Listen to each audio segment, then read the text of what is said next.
calls with some personal test drives where, you don't have the salesperson riding along with the customer. It actually makes them a little bit more comfortable, and they can take a drive and kind of go where they want to go and drive it how they want to drive it. Brown & Wood, your number one dealership in Greenville and the home of the lifetime powertrain warranty.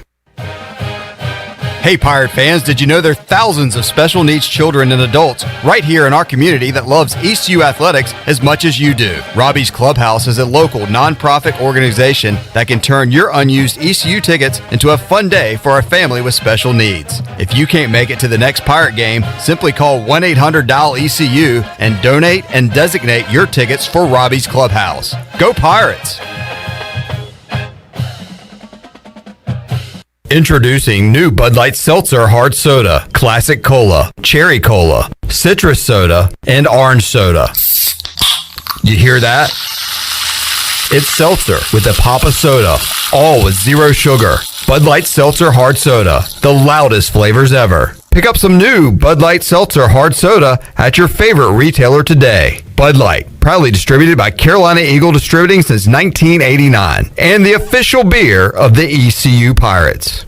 Be sure to check out David Price Construction for all of your commercial or custom residential renovation and building needs. Run by ECU alumni, David Price Construction specializes in commercial projects, maintenance on facilities, and large-scale residential renovations and additions. Proud to be voted the Remodeler of the Year by the Home Builders Association of Raleigh-Wake County in 2018 and Best Business Commercial Remodel Project winner for 2020. David Price Construction, the proud ECU Home Services partner. Hey guys, this is Kyra from Postcode Junction in Washington, where all your shipping needs come together. Did you know Postcode Junction is the only UPS, FedEx, and DHL shipping location in Washington? Postcode Junction is also the place for your Amazon returns. Need to ship a package the same day? Want to avoid the long lines at the post office? Come see us at Postcode Junction by 4:30 and we got you covered. Postcode Junction on 15th Street in Washington next to Tractor Supply. Go Pirates! When a storm hits, you can count on Greenville Utilities. They put their emergency storm plan into action to restore power as quickly and safely as possible. If you experience an outage, call them toll-free at 1-855-767-2482. The automated hotline can handle a large number of calls at once, virtually eliminating busy signals, so help can be on the way as fast as possible. Remember, GUC's emergency hotline number is 1-855-767-2482. Winslow's Deli is now Fifth Street Hardware, restaurant and tap room. With a brand new look, Fifth Street Hardware also has a brand new menu, serving lunch and dinner every Tuesday through Sunday, and brunch starting at 10:30 on Sundays. What else is new? Well, how about poker every Tuesday night and Trivia Wednesday with DJ Captain Morgan? It's a new look and a new name, but the same great location on Fifth Street beside the State Theater. Follow them on Facebook and Instagram for specials and events. Fifth Street Hardware Restaurant and Tap Room. This is Pirate Radio, WGHB Farmville, 1250 and 92.7 FM Greenville, WDLX Washington, 930 and 104.1 FM Washington. Can you be quiet, please? Thank you. Welcome to Pirate Radio Live. Hi. Hi.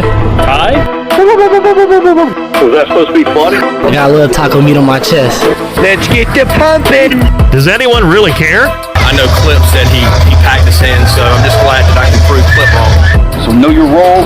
You a star, be a star. You a role player, you be the best damn role player there is. It's gonna be fun. We in the thick. I mean, everybody gonna be loud. I'm gonna be loud with them. I'm screaming too. Like, yeah, let's go, let's do this. You ready for this? Now live from the Pirate Radio studios in the heart of the Pirate Nation, here is your host, Clip Brock. Welcome into Pirate Radio Live here on a Monday. Clip Brock here with you inside the Pirate Radio studios, coming to you on Pirate Radio 92.7 FM in Greenville, 104.1 in Washington. We're on 1250, 930, also online, PR927FM.com. And if you want to watch the show and be a part of the show, you can comment on Facebook Live and on YouTube. We are streaming there here on this Monday. Got Clip Brock, Shirley Rhodes, Chandler Honeycutt, CJ Schaefer, the big dog, Glenn Griffin, Troy D, all hands on deck on today's show. We got a big show on tap. We'll go inside the Players Lounge and talk to some guys that received some accolades today. East Carolina pitcher Ryder Giles, Pirates center fielder Bryson Worrell, Pirate pitcher C.J. Mayhew, also Zach Agnos, all receiving honors from the league today as the league awards came out. We'll talk to them live in Clearwater, Florida. So we got all that coming up. Also, former Pirate pitcher Tyler Smith going to join us in the Pirate Radio studios in hour number 3. So a packed show here on a Monday, Troy D. And we'll also welcome in for the first time to Pirate Radio here at our studios, the head basketball coach of the East Carolina Pirates, Mike Schwarts, joins us today on the program. Coach, great to see you. Appreciate you joining us today. I appreciate you, Clip. Troy, thanks for having me. Absolutely. We've been on a roll the past few Mondays, Clip. 2 Mondays ago, we had Coach Houston on. Last Monday, we had Coach Cliff Godwood on. This Monday, Coach Schwartz on. So we hit the trifecta, as they say in the horse racing industry. But, Coach, great to see you. We appreciate your time joining us. Our first in-studio visit. First of all, how have you acclimated to Greenville? How are things going for you? It's been awesome. It really has been fantastic, Troy. Just getting acclimated to the city, the university, just everything that comes with it. It's just really been a good first 2 months here so far. We talked before about, the change from coming from Tennessee and not being, you were familiar with a lot of the people here, but maybe not as much with the city. What's been the biggest surprise for you to start off from Greenville or East Carolina? I don't know if I would call it a surprise, but what I did hear about coming into it when I came here was just the passion that everyone had about this university, and not just the basketball program or the football program or athletics in general, just the passion about ECU. And I think you and I spoke a little bit about it early on when I got here. And you know what? So I wouldn't call it a surprise, but it's really been fantastic to feel it as opposed to hearing it. I mean, just being, whether it's be out in the community or just moving around campus, you just can really feel this genuine connection with the university. And you've been on the barbecue tour some, the Armada. You've met a lot of the folks in the Pirate Nation and kind of getting a taste of what's out there. So I guess what type of feedback are you getting from folks? I think I would say it is a good excitement, and, but we're 0-0. We haven't lost a game yet, and I think the excitement is, but it's genuine. I think whether it be through recruiting, whether it's through the guys that are returning, I think football has brought so much excitement into what the next season looks like for ECU athletics, what baseball's doing right now. So honestly, we're just trying to ride that wave right now and take us into the summer. Saw you at a baseball game a couple weekends ago, I believe, and you were doing a little recruiting while there at a baseball game. So how about that synergy between different programs at a university? Do you believe that all that can kind of come together, one can build off each other? 100%. I've been a part of it at a lot of different universities, and I think it's critical. And I think, they have that saying, when the tide rises, all boats rise together. And so, it's been fantastic so far, meeting all the coaches and all the different staffs around, being able to be a part of going to baseball games and see what Coach Godwin's doing with the team right now. They're playing their best ball this season, headed into postseason, on these Armadas that Troy was referring to, spending time with Coach Houston, who has been so great to my family and I. So I think all those things go hand in hand, and I'm just excited to be a part of that Pirate group. Coach Schwartz joining us for the first time inside the studios here as we open up PRL, all exclusively on Pirate Radio. Season kicks off this winter for Coach as a ECU Pirate head coach, and his first head coaching gig. Are you nervous, first of all, to finally be a head coach here? I mean, I know it's something most assistants want to be. Yeah, no, there's no doubt. I'm not sure if I would use the word nervous. I definitely think about it often, but I thought about it often prior to this as well. And obviously there will be adversity that will be in front of us as we come, and how we adjust to it and what happens. So I don't know if I would use the word nervous, but definitely very excited and just anxious to get to it. Speaking of adversity, that's something you faced as soon as you took this job. You have to have 2 components to have a season. 1 is players and 2 is opponents. You had to retain players the best of your ability that were not knowing who you were, and in this day and age of the transfer portal, so easy to leave. And then you had to work on scheduling too, I believe. There were some holes in the schedule. So let's discuss both those. First of all, the process of trying to retain players, and then the process of also trying to get teams to play East Carolina. Well, on the roster front, really, Troy, going into it, I kind of knew how it would look. I mean, we had 11 guys when we got here. There were 14 players on the roster. They had 14 last year because it was a COVID senior. When we got here, there were 11. So 2 graduated and 1 decided to exhaust his eligibility to move on prior to us ever stepping foot in Greenville. We had 11 when we got here, and even prior to stepping on campus, I knew what that spring would look like. And it would be, honestly, it would be a rigorous 4 weeks of workouts that was mostly conditioning based, and find out who wanted to be a Pirate, who wanted to have 2 feet in here right now. And by the end of the spring, but the allotted workout time, we ended up, there was 5 guys left. And so that was the retention process. It's not a negative thing. It's not a negative for the guys that left. It's not a negative for our current roster. It's what's best for the university, the program, and it's what's best for those student athletes that decided to find other homes. And some of them have found really good places, and we're happy for them. So that was the roster piece, and that put us in a position to have to fill 8 roster spots, and I'm sure we'll talk about that as we move forward. The scheduling piece, it would just be more challenging because you don't have a vision or a blueprint that you know is going to work as you decide to put games in together, I should say. Every season is different. Sometimes there's more games slotted for the following year. Sometimes there's less.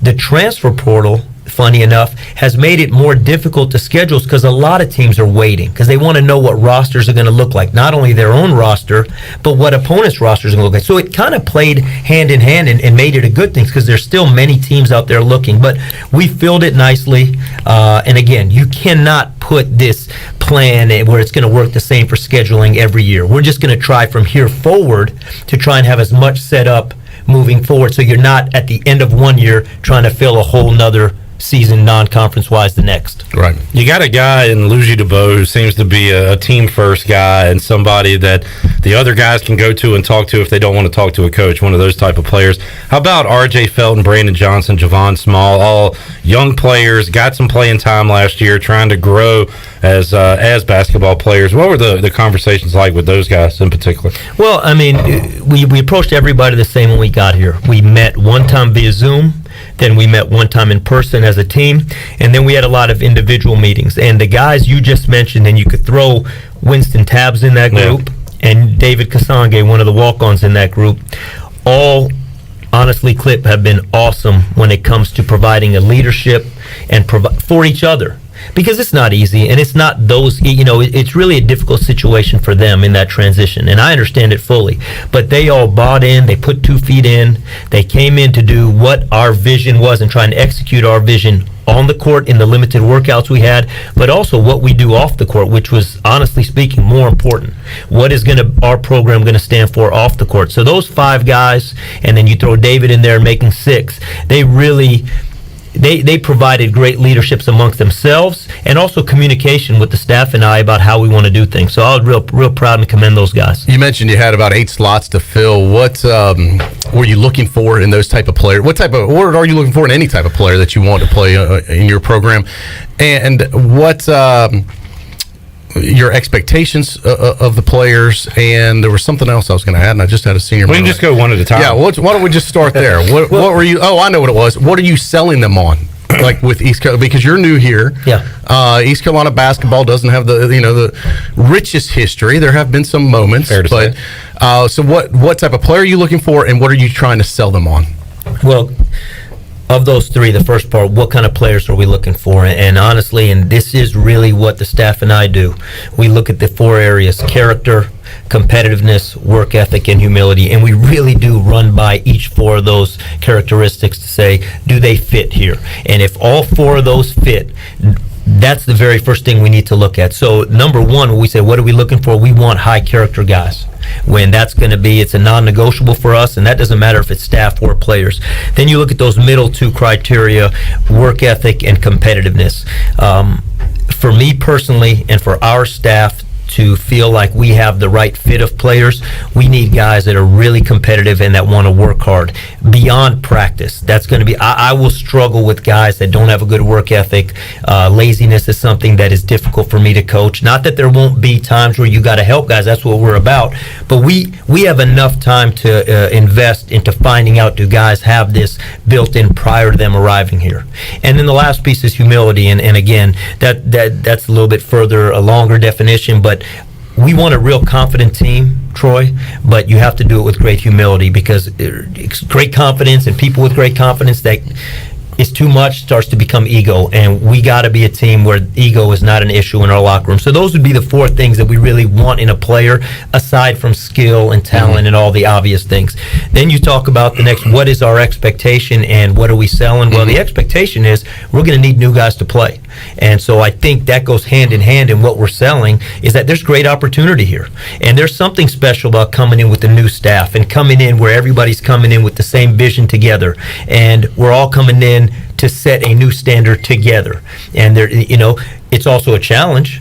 But I think for young players, and I think as it has been talked about before, we've decided to go that route, the developmental route, the young player route. We did not live in the portal and take a bunch of older guys and try and piece it together that way. Our vision, our blueprint is to do it with young guys that want to be here for 2, 3, 4 years. And we're going to work at doing that. But with that comes great opportunity early, and we hope that the young guys are going to be ready to step in this season. You've been able to bring in a ton of guys in a very short amount of time, and they're from all over the world. And I know as we move along, you're going to make connections with the coaches in Eastern North Carolina, across this region. How about that as far as, we got Farmville Central in the backyard, Kinston, South Central down the road have had great players, great teams. How much have you been able to see the resources you have around Eastern North Carolina? Clip, were you traveling around with us when we went to all those schools? I was not. Was I not paying attention? You were in there with us? He's like your spirit animal. Yeah. Because I assume those would be good spots to hit, though. Well, I'll tell you this. All 3 spots that you just mentioned, our whole coaching staff has already been at every one of those schools and met with their coaches. And I am very familiar and versed with eastern part of this state and Eastern North Carolina in terms of the great basketball talent. But I said this on day 1 in my press conference, that I believe there's a reason this is called the Hoop State. This has got the best high school basketball and prep basketball and AAU basketball in the country, in our opinion. And we are going to do everything we can to want to have kids and coaches be a part of ECU. Now, with that being said, getting the head coaching position here late March, moving into April into recruiting period, the combination of figuring out what the roster was going to look like, the amount of scholarships, plus having to fill it with the way we wanted to in terms of younger guys, high school guys, guys with multiple years eligibility, it was not going to be realistic to go in and get 5, 6, 7 guys from this state. Yeah. But we feel very fortunate with Ezra Osar that we have 1, and we are really excited about the 23, 24 classes and beyond, really wanting to keep people from the eastern part of the state, but the whole state in general that want to take pride in coming to ECU, hopefully. Coach Mike Schwarts joined us in studio. He's your new ECU men's basketball coach. And, Coach, I'm dating myself with this question a little bit because I go back to the late 80s starting here in East Carolina. And when I started here, it was wooden bleachers that pulled out into the old Minges Coliseum. And fans that were here back then will remember how it used to look. Maybe not the fanciest arena back then, and there was no indoor practice. There was no basketball practice facility. The locker rooms were, I think, just a glorified restroom. It's come a long way from where it used to be. How are ECU's facilities, though, now ranking with other schools that you're competing against in recruiting and what you're hearing on the road? Well, a couple things. Number one is it's kind of nostalgic listening to you talk about the 80s and what Minges was like. I think about when I went to MacArthur Court when I was at Long Beach State, and that's where Oregon used to play. And they had a arena coliseum with all wooden bleach. It felt like you were in the old Boston Garden, the old one, and it was so loud, and there was a character about it. And so yes, there's been improvements, but I still like that we have got that feel in terms of in the Coliseum. The next thing you talk about facilities are always, it's an ever upgrading. It's almost a winless competition you're in college athletics. That's just the reality. It's an arms race that never ends. It's always going. It's always going. The minute you feel like you have the best, you don't, because someone else has the best. Right. So what we have to do is we have to do what's best for the university, for this athletic department, and say, hey, let's make sure that our basketball facilities, whether it be for more than just recruiting, for your current guys. You want your current guys to have the best, the current student athletes at ECU for all sports. We want to give them the best so that they take a great amount of pride in being successful and being student athletes here. And then as we do that, obviously performance and what we do on the court and the success we can have, hopefully that builds to getting better and better, and then it's almost like a snowball. Recruiting starts to play a big piece in that. So now in recruiting, the stuff we have against other schools in the American and even other schools that may be in the Power 5, we have stuff that is on the same tier. Speaking of which, how do you handle the NIL situation? I know this time last year everything was new. A lot of people didn't know what was going on. Now everyone seems, oh wow, this thing's really been weaponized, especially in many schools when it comes to recruiting.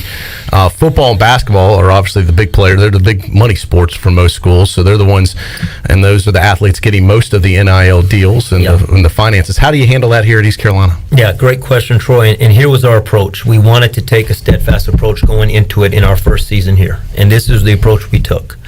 It was going to have zero to do with recruiting.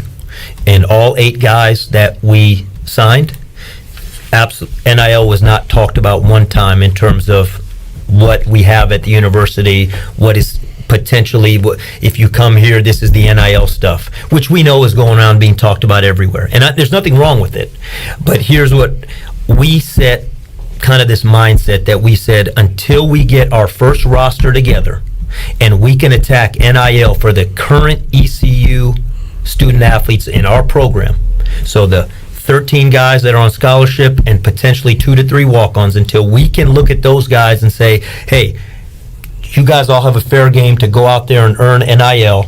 We did not want to use NIL to help anyone. Not help is the wrong word, but to just to make it more appealing that we're a university or we're a program that you should come to because of this. Mm-hmm. Once it's established here within our roster, then it becomes what all the student athletes across the country wanted. It's fair game. Market value, guys on the team, every sport goes through it. Certain guys will make more than others. Certain guys may make a lot. Some guys make none. But that is once they're on roster here. Then moving forward, as you know, the NCAA is doing a lot right now with just trying to figure out how they open this Pandora's box, they open the floodgates. Now they're seeing if they can shrink it a little bit. So we'll see what that takes and how it plays into recruiting. But to be totally honest with you, I think we have a great opportunity here. I think this community and the people that support this university want ECU student athletes to have the very best and experience the best, but we didn't use it in any recruiting in this first class. We want to get our roster established and then we'll move forward. Did it hurt you at all? Did you have any players go, well, this school's offering me X amount of dollars if I come, and that was a deciding factor, or was it not an issue?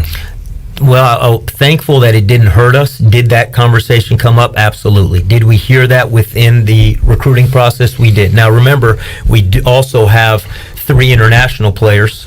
So 3 international players, they're not eligible for NIL. So 3 of our players it was a non-factor for, and the other 5 that have committed. Yeah, we heard that in some of the conversations, but that's normal. It's no different than all the things you hear in recruiting that we've all hear at different levels. It just was, I'll tell you exactly what we told them. If NIL is the reason you want to come to ECU right now, then you should probably look at the other universities that are recruiting you, because right now that's not what we are saying is the reason you want to be here. Not saying it can't be really good once you get here, and hopefully it will be, but I was very honest with them. It's not established yet for us here, so that cannot be the reason you do or don't come here. Mike Schwarts joining us. Coach, despite this being your first head coaching job, you already have a brand because your name is synonymous with defense, and that's all we heard when you came in. Now, that doesn't mean you can't score, because turnovers lead to points and missed shots leads to transition and all that, but your philosophy overall, why is defense and Mike Schwarts, why do they go hand in hand together? You know, Clip, there's probably a number of reasons why that is. I mean, one is my background with playing for Coach Barnes as a player and as a young coach, and he's a very defensive-minded coach. So I established a lot of who I was. But beyond that is this, you alluded to it too, is that we, and I really believe this, strong defense can help your offense. Strong defense leads directly to points. I mean, it's part of the game. Yeah. Steals, deflections, blocks, those lead directly to the most efficient way of scoring, which is transition basketball. Great offense does not directly lead to getting stops. It helps because the other team is taking the ball out, your half-court defense is set, emotionally and energy-wise, whether it's the building or your own players, they may play a little better on defense because the ball's going through the hoop on our end. But the truth about it is, defense can lead directly to scoring points. So it can be the front gate of your offense. And so that's a big reason technically why we really believe in defense, because it can help our offense.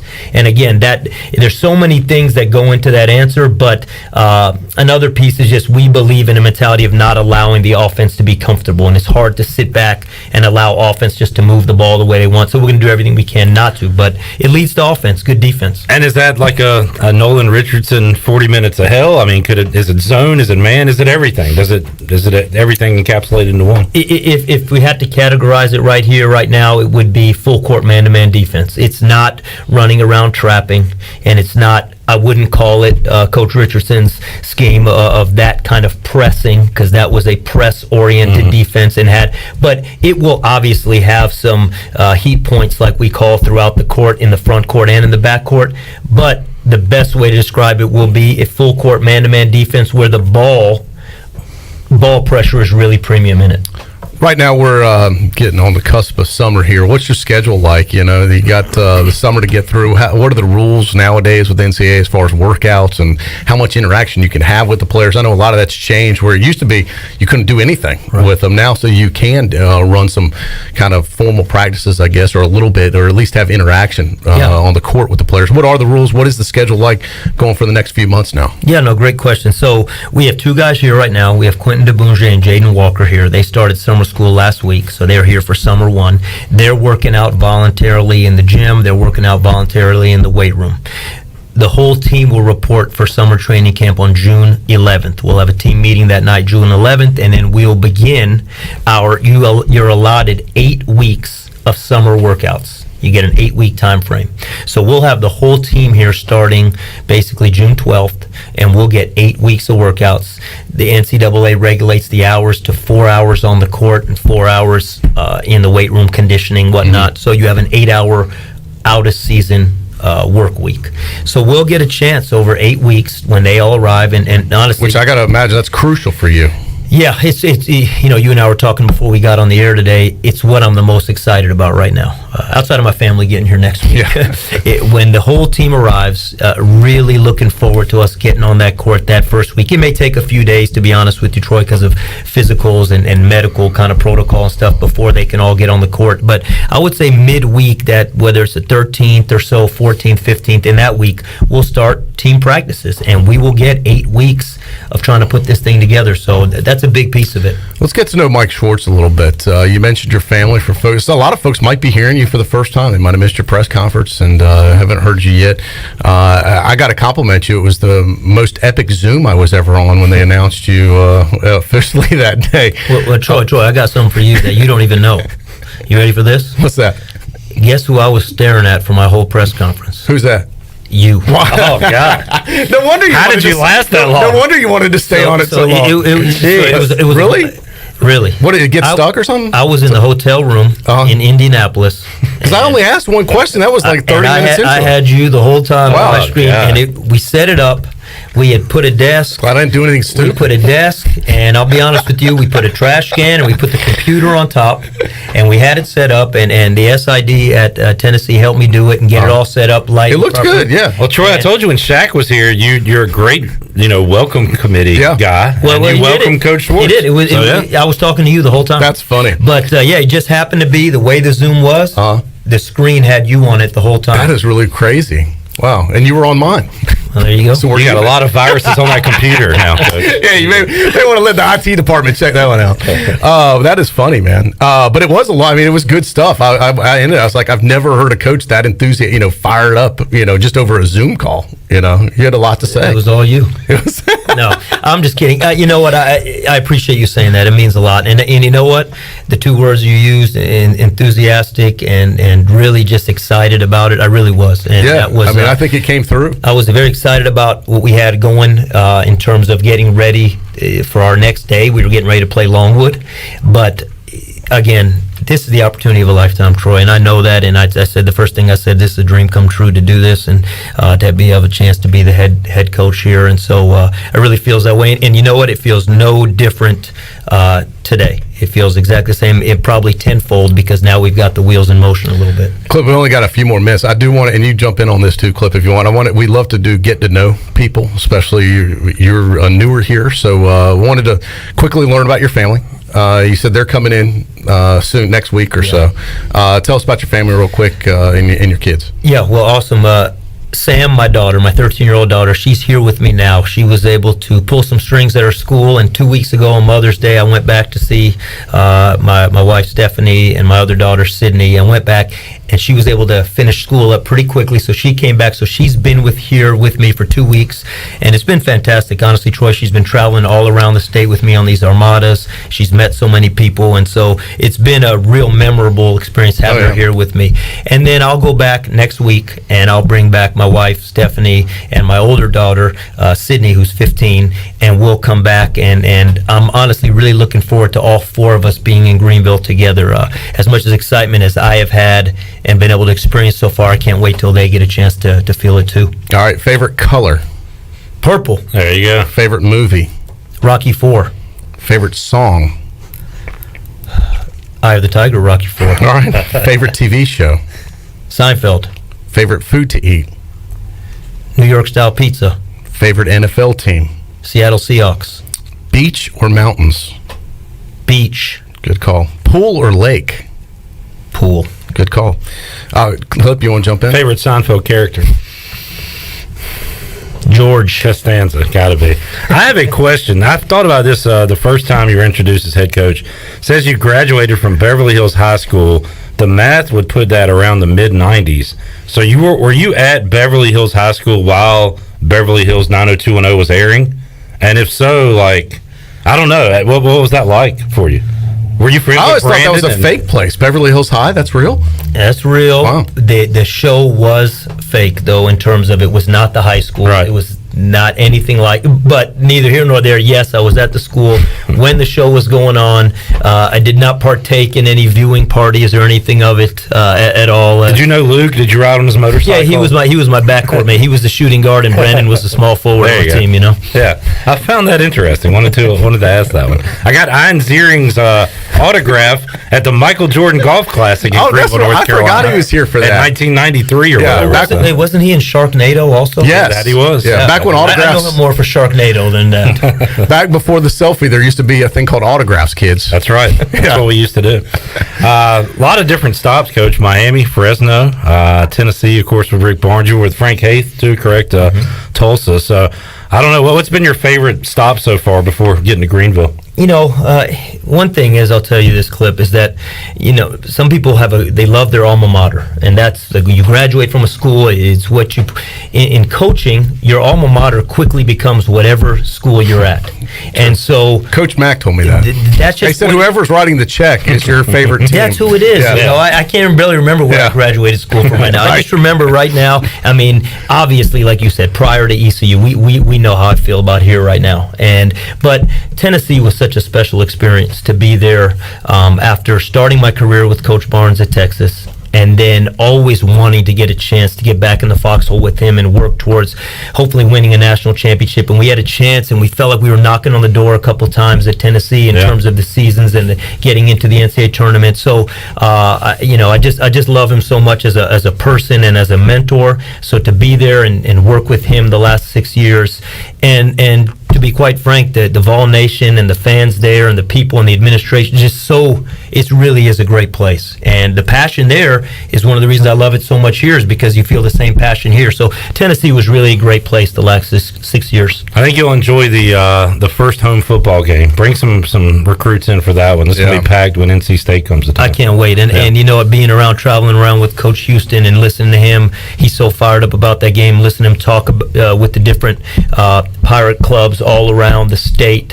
has just been awesome, and it's got me juiced for that game September 3rd. Coach asked me before we went on the air what was the best football atmosphere I've ever had. Clip. I had to go back to the 91 season and fill him in about that and give him a little education about the Pittsburgh game that year, 2-point conversion. Yeah. It was, Jeff Blake. Yeah, it was incredible. But anyway, it was a good little history lesson we were able to have. Well, I can't wait to feel Dowdy Ficklin, and I can't remember to see Menzies feel like that. Yeah. I know that place that place you can blow the roof off, and it can get pretty loud in that building.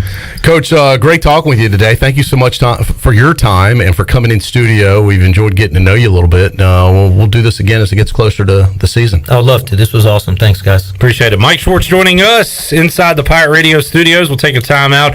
Big Hour 2 on tap with Ryder Giles, Bryson Worrell, CJ Mayhew, and Zach Agnos.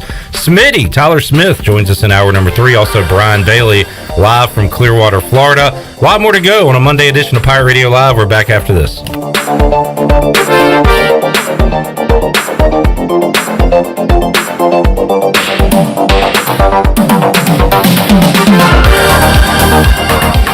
Hey Chandler, what are you up to tonight? Jenny, it's Tuesday, and I'm going to go sing with DJ Captain Morgan for karaoke at The Buck. Well, that sounds like fun. I have to work. Well, what are you up to this weekend? Well, believe it or not, I'm going to go listen to some live music Friday and Saturday night at The Buck. Live music all weekend long, really? Yep, all weekend, and they also have the biggest high-definition screen to watch all the sporting events on Sunday Fun Day. I'm going to have to go check that out. Yeah, just check out The Buck on Facebook or Instagram for all the information. The Buck. Hello, Eastern North Carolina. If you're looking for a great place to work with competitive pay and advancement opportunities, Pitt County Schools is hiring. We employ over 3,000 people, and we're one of the largest employers in Pitt County. Pitt County Schools is currently seeking teachers, bus drivers, school nutrition personnel, facility staff, custodians, clerical staff, and more. We offer advanced leadership opportunities for our educators and competitive pay for our skilled labor force. Come work for a diverse, thriving school system and be an important part of ensuring success for the students of Pitt County who are the future of Eastern North Carolina. To fill out an application, visit our website today at pittschools.org. That's pittschools.org, or go directly to our job postings at bit.ly/PCS employment. That's bit.ly/PCS employment. Pitt County Schools, engaging, empowering, and elevating every student and every staff member every single day.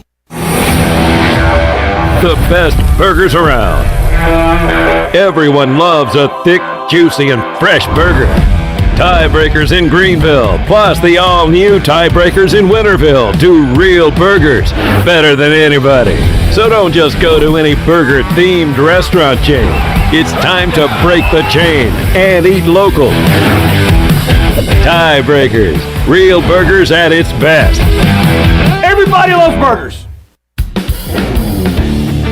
Before you hit the road this travel season, be sure to get your tires inspected by the tire guys at Greenville Auto World. The Greenville Auto World service team sells all the top brands and economy tires if you need a new set. Need an oil change, state inspection, or AC repair? Greenville Auto World can work on any type of vehicle, and the monthly oil change special is only $29.99. Make an appointment now by calling 364-8730. For award-winning service, trust Greenville Auto World.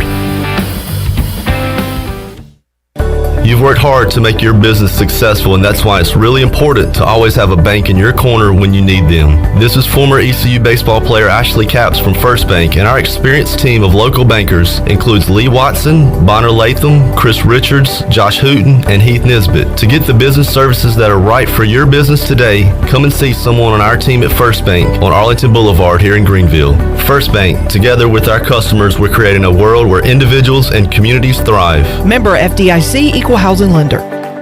Great food, great atmosphere, and great service is Ottavola Market Cafe. Ottavola is simply a restaurant that focuses on that, being a great restaurant. There's something for everyone at Ottavola. The menu offers a variety of great choices like pastas, pizzas, sandwiches, soups, salads, and seasonal rotating selections. Lunch or dinner, Ottavola is always the right call. Call ahead and get Ottavola to go, or stop by the bar for a drink with friends. It's simple. Come and eat at Ottavola Market Cafe, Red Banks Road next to Food Lion, and OttavolaMarket.com. Ottavola, pirates supporting pirates.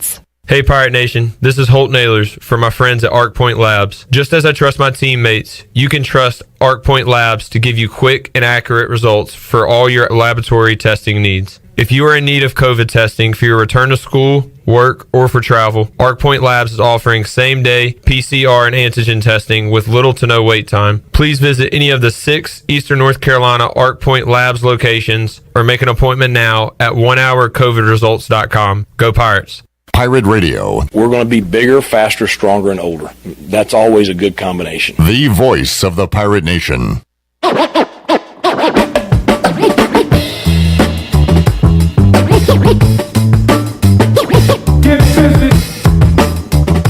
listening to Hour 1 of Pirate Radio Live. Do you need custom t-shirts, apparel, or promotional items for your business, organization, or event? Keep it local. Print it local with University Sportswear. Contact them today at universitysportswearenc.com. Now, back to the show. Welcome back. Tommy's Express Car Wash. Come experience the difference at Tommy's. Now open at the corner of Greenville Boulevard and Red Banks Road. Doesn't your car deserve it? Visit Tommy's Express Car Wash today. Now let's head back in to Pirate Radio Live. Here is your host, Clip Brock. Back with you, Pirate Radio Live here on a Monday. Clip Brock, Shirley Rhodes, CJ Schaefer, Chandler Honeycutt, Troy D. Inside the Pirate Radio studios. Thanks to Mike Schwarts for joining us the first 30 minutes of today's show. Energetic guy, got me fired up for some Pirate Hoops. Chandler, you ready for a watch along for basketball? Kind of ready to go now. Oh, absolutely, man. Mike Schwartz really knows how to talk, doesn't he? Yeah, he got me fired up. I say he definitely says all the right things. I mean, there wasn't one answer that I'd be like, I don't know about that. Like every one of them's like, man, that's a great answer. Yeah, and I think he's. I mean, look, you got to be able to talk the talk to walk the walk, right? And we got a taste of that, when he was introduced as the head coach on that Zoom call. Didn't know that the only person he was staring at was Troy D. Yeah, good for him. That's funny. And that was a funny story. With the job. That was a funny story. Yeah, he came. He's like, "Let me see the room that you were in." I feel like I know it so well because his first impression. He's like, "Oh yeah, this was it. This was the backdrop." So, Troy.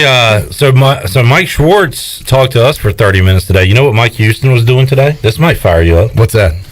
He was talking for over an hour to Phil Steele, and Phil Steele just said his conferences are 80 to 90% complete right now. The American is 100% complete, so that means it's almost Phil Steele season. It is. Well, we usually wait till Phil's usually a July. It's July, I believe. Yeah, maybe June, maybe late June. We might late June, sometimes after whenever the mag's done. Yeah, but I love talking to Phil Steele every year. And I guess another note on that, we have a line for ECU NC State. I saw that. That came out over the weekend. That kind of got me a little juiced up. What was it? East Carolina -8. That's correct. It would be the opposite. I mean, I'm sorry. Yeah. East Carolina is an 8-point underdog. Yes. +8 technically. But NC State, not a big surprise as a favorite. And honestly, I thought it might be more than that, the early line. Which is with as much hype as NC State's getting. Yeah. We'll see what it is by kickoff, but it'll probably fluctuate between 7 and 10 points, I would imagine. Yeah, I think there'll be some movement on that. So just a few more signs that football is on the horizon, which is pretty awesome. Did see this from, I believe, Stephen Igo. We do have a new player inside the transfer portal. A DB. Oh, inside the transfer portal? Yeah. Oh, sorry. I thought you meant the commitment that we got. Well, how about you just let me finish? Sorry. Okay. That's, you know what? Apology accepted. Thank you. Ray Chandler, know your role. Clip, go ahead.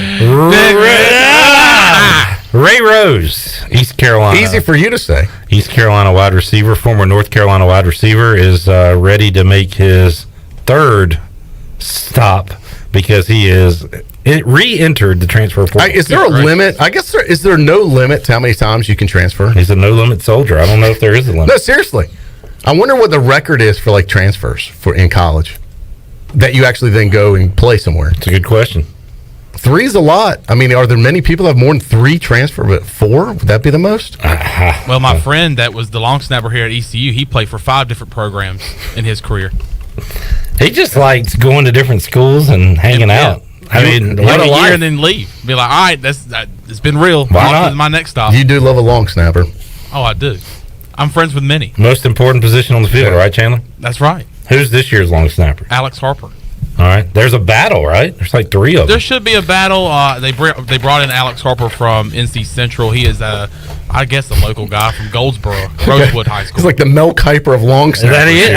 Tie. And I'll tell you what, ladies love a long snapper. And we need that guy here. That's our Chandler specialty.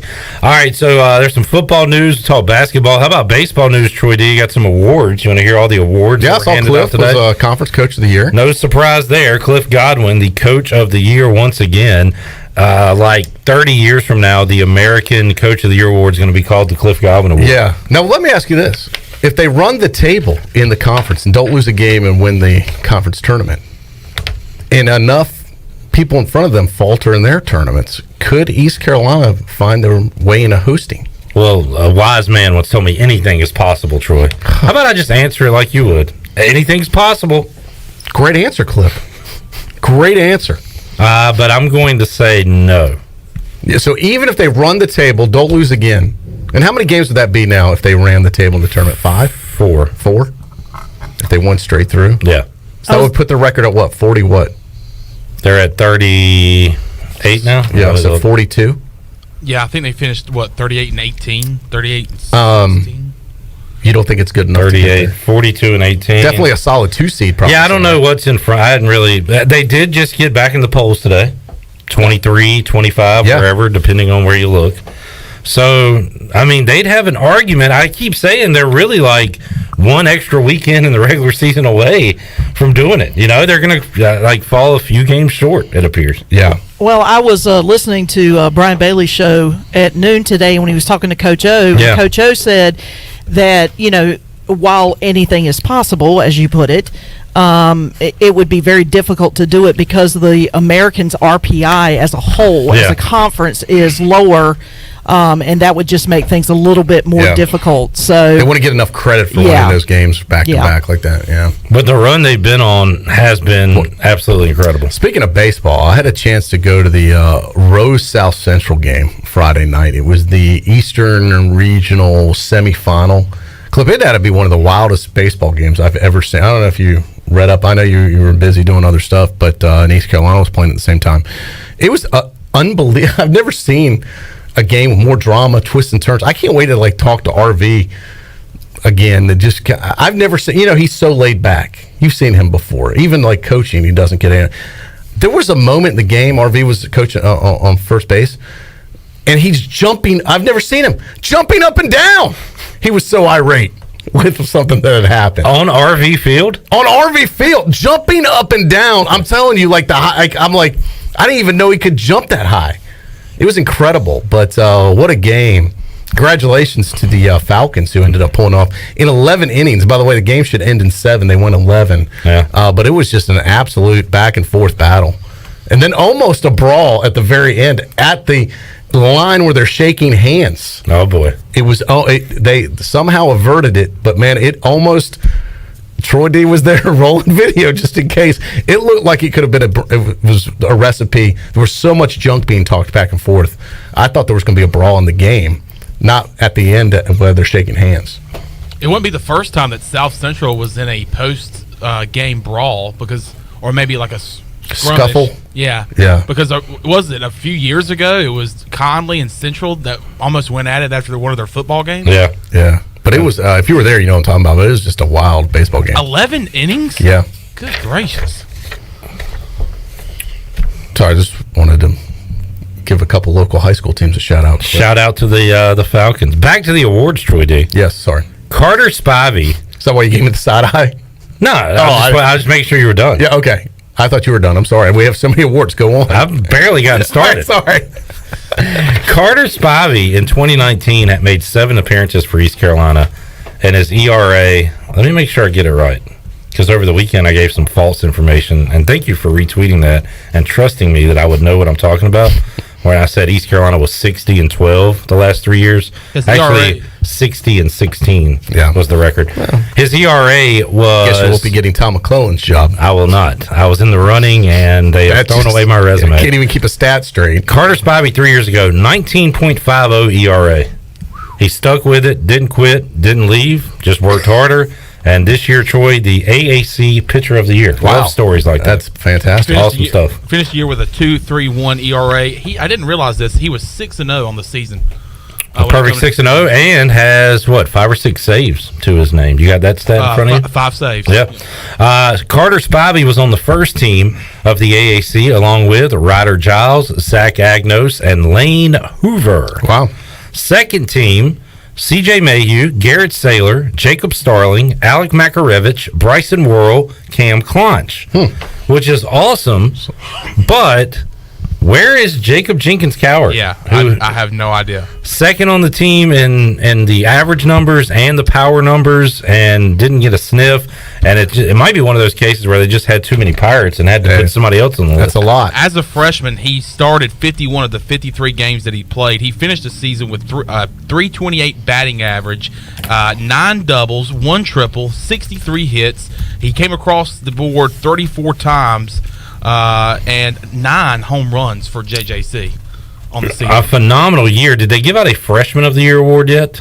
Because maybe they're saving it for that. Well, Newcomer of the Year was a Memphis pitcher. So JJC got the there's a newcomer position player of the year. And Carter Spivey being the pitcher of the year in the conference makes it back-to-back years that East Carolina has had a pitcher of the year, with last year being Gavin Williams. There you go. So, man, a lot of honors for the Pirates today. We'll talk to all those guys that had honors that are a part of the Pirate Radio crew. Who you got lined up? I know Big Hour 2 coming up, Clip. Ryder Giles at 4 o'clock, Bryson Worrell shortly after that, CJ Mayhew, and then Zach Agnos, all coming up in hour number 2. All those guys will be live with us here on the show. So, all right, we need to take another break. We'll come back. We'll wrap up hour 1 and then head inside the Delcor Players Lounge and talk some Pirate baseball with the guys live from Clearwater. More to go. Pirate Radio Live. Back with you after this.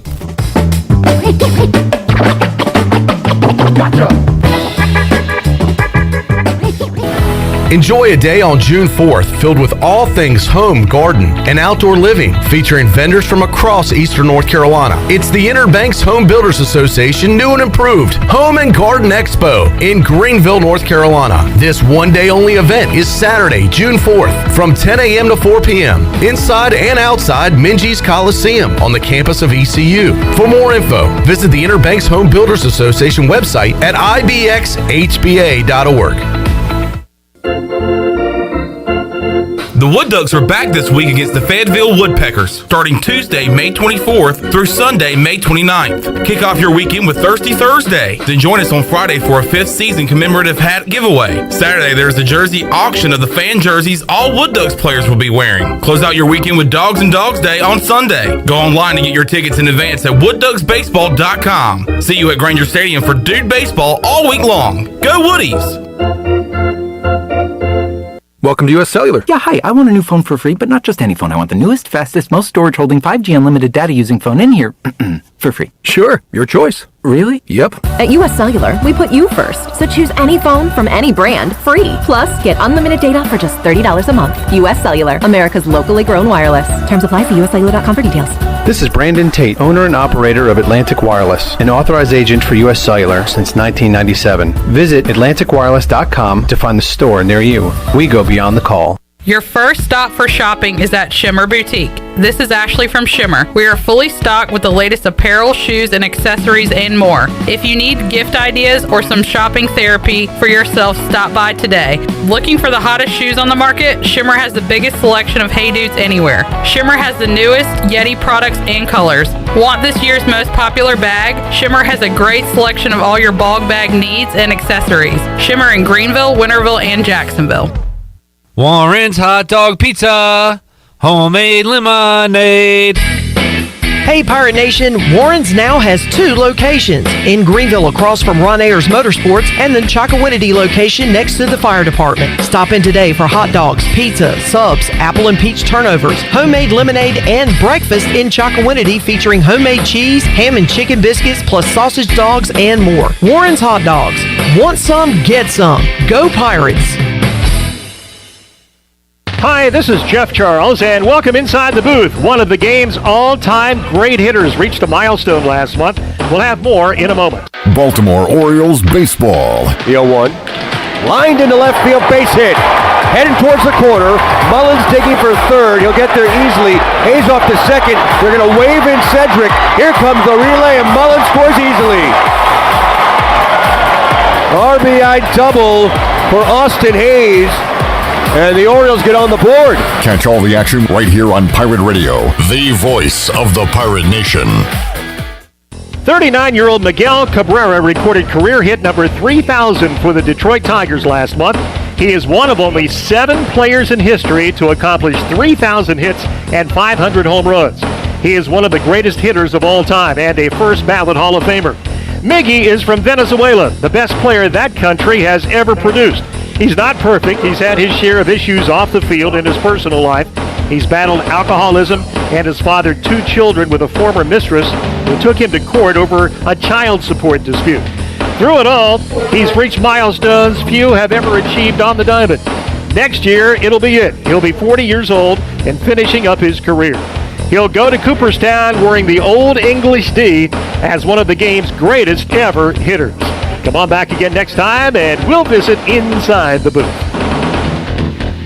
This is ECU Assistant Football Coach Roy Tesh, and you're listening to Pirate Radio, the voice of the Pirate Nation.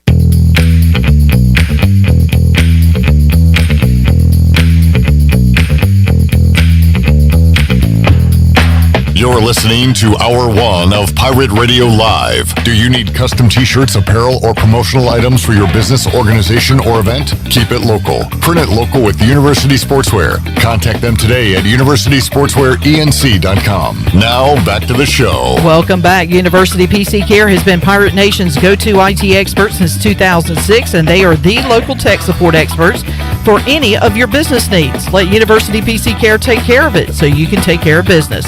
Visit universitypccare.com to learn more today. Now let's head back into PRL. Here's Cliff.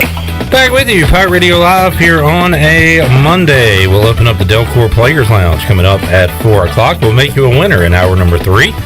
And open up the Pirate Radio Booty Bag here on a Monday. Hey, where'd CJ go? Is he gone? No, he just stepped out of the room for a minute. Well, I just wanted to congratulate the Pirate Radio Preakness Pool winner, CJ Schaefer, as the pool went off without a hitch this year, Clip. Good. Perfectly smooth. He had early voting. I believe that was early voting by my record. So he won the pool. 2 wins for him this weekend. He also won our golf pool. Oh, he's on fire. He is a winner. Yeah. All he does is win, no matter what. Good things happen to good people. That's what they say. Does that mean bad things happen to bad people? I just said good things happen to good people sometimes. Good enough. Is Skip Holtz a good person? I liked him. Good things are happening. I always got along with Skip great. I thought Skip was awesome. A perfect 6-0. I will say this. He is freaking coach of the year in the USFL right now. I'm going to go ahead and call it right now. 6-0 Troy D after 6 games, the Birmingham Stallions. So Skip Holtz getting it done on his home field every weekend. CJ's back. Did you? Am I right? You won, CJ, according to my records, correct? The Preakness poll. I wanted to congratulate. You didn't even know? Oh, he knew. Oh, did you know? He knew. I'm still undefeated in pools. I'm going to carry this around forever. Clip, how are we doing in NASCAR? Ryan Blaney won. We're even. Okay. So I was hoping you would owe me, so I was going to have you pay CJ on my behalf. And we'll get into it. It was somewhat controversy last night, right? Yeah. I was going to ask. It's an all-star race. Are y'all counting that still? So usually we don't do the all-star race, so we didn't clarify. You say that every year. So we'll do it. There's always a winner. So yeah, we count it. Okay. We Fair enough. That's fine. Let's let it ride, and then if you owe me 10 next week, I want you to pay CJ on my behalf. All right. And if I win, you can pay us both. That's true. That's right. If you win, I owe you each. All right. Yeah. Is that cool, CJ? Fair enough. Where are they? That's what we call gambling, son. Do you know where they are next week, CJ? Charlotte. Yeah. Yeah, they run Sunday night. You say you're going for the? Yes, I will be there. All right. Aren't they running Sunday night under the lights? Yeah, for Memorial Day race of the year. I always like that because it doesn't. Usually by Sunday, I'm kind of half tired anyway from the weekend, and even if you get in like at 11 o'clock, it seems like the race is still on. Yeah, it's a late one. So I'll usually catch the last 20 laps or so, no matter what. All right, Troy, a couple of questions. So I didn't reach out to the audience. We're not going to have as much time today with the players since they're in Clearwater. Yeah. But I do have a few off. Not as much time for monkey business. That is correct. Yeah. Plus, we got to be in postseason mode here, Clip. We can't be goofing around. I don't want losses blamed on Clip. If Clip didn't ask stupid questions, these guys would have insert you know what. On that note, though, we can't say that I'm doubting the team because that's bad. I can't talk about Zach Agnos having an on-base streak because that jinxes it. Mm-hmm. So really, you're down to just these silly questions. That's all I got. Yeah, true. I can only talk about non-baseball things. I did see Holton Ahlers at the Hurricanes game, and I thought I saw your tweet says now someone's going to call the fifth quarter. Oh yeah, that damn QB1 didn't spend so much time in Raleigh at Hurricane games. Maybe we would have won this game. Maybe he'd be a little better quarterback. Yeah. Sluggo hockey, bud. Yeah, that was Morgan's response. Also said that when the Hurricanes won their last Stanley Cup, Holton Ahlers was a freshman at East Carolina. Freshman. A freshman. That's a pretty good one too. Troy D, if you can only eat one food item every day for a year, what will be your food? Tuna steak. All right. Yep. You were ready for that one. Yeah, I could eat tuna every day. Tuna. Not tuna salad. I'm talking the real deal. Yeah. Probably yellowfin tuna. All right. You're in. All right. Good quality tuna, Clip. Jesus Christ. Go ahead. All right. Period. You done? Saw this one. So you have to do one of these items. I can't even see it. It's just, the picture looks funny to me. I can't even read what it is, but it's making me laugh. All right. You have to fight an orangutan with a sword once a year. This is for the rest of your life, once a year. How big is the orangutan? Average size? Average. Average, all right. Or you have to fight a chicken every time you get into your car. I am doing the orangutan. That's easy with the sword. And it's just once a year. Yeah, I just have to slice and dice that thing once a year. I can't deal with the chicken every time. It's like the Super Bowl. Yes, I can't. I get my car 10 times a day. Right, that's not just one time. Yeah, I can't fight a chicken 10 times. Eventually, you're going to be tired and the chicken's going to get you. And I mean, chicken's got a beak, man. Yeah. You be doing a lot of walking or I'm just staying home. I'm taking my chances with the orangutan once a year, and I get mentally ready for that. There you go. Yeah. Asked and answered. What about you? You know, my first thought was chicken. You don't strike me as the chicken guy. But I didn't really think about how many times you get into your car. You don't just do it one or two times a day. Hundreds of times. You be fighting a chicken hundreds of times during the year. You got to go to the grocery store. That you're getting in and out. And then you're thinking there. twice before you even want to get in the car now. Just think how mad that chicken's going to be when you go buy chicken from the grocery store. It's embarrassing to be seen fighting with a chicken I know. in the car. Yeah. Hold on. I'll be you right have there. to kill the chicken every time? Like, Are you guys ready to go? I would assume all these fights are to the death. yeah. I mean, I got to go pick my kids up at school. Hold on. I got to go kill this chicken I gotta first. go beat up this chicken. Mike P says he's no longer known as Troy D. He is now Big Tuna. It's like The Office when what's the guy? He calls Jim Tuna every day. Tuna. All right, Tuna. We'll see you. Hey. No other questions? No, that's it. Oh, those were good though. Yeah. We'll see you Thursday, but Troy, just for all the Troy D fans, I got a bonus day clip. And for Mike Schwarts, you'll be back tomorrow. Thursday, 3 o'clock, hour 1, as we like to call it. We've got a fun announcement. Wait. You said Thursday. I'm sorry. Thursday, you'll be here at 5 o'clock. Yeah, 5 o'clock. Yes. That would be hour 3. Yeah. Tuesday, hour at the 3 p.m. hour, the first, open the show with LRB. Yes, Tuesday at 3, hour 1. All right. We've got a fun announcement to make concerning the Pirate Radio football kickoff party. Which I love and I'm excited about. Which is back, by the way, in case you have not heard. Thanks to our presenting sponsor, Bud Light, by the way. Bud Light. Yeah. All right, so we'll see you Tuesday at 3. Sounds good. All right. See you tomorrow. Let's take a break. We'll come back. When we return, we'll hook up with Ryder Giles live from Clearwater, Florida. That's on the way on Pirate Radio Live. Back with you after this.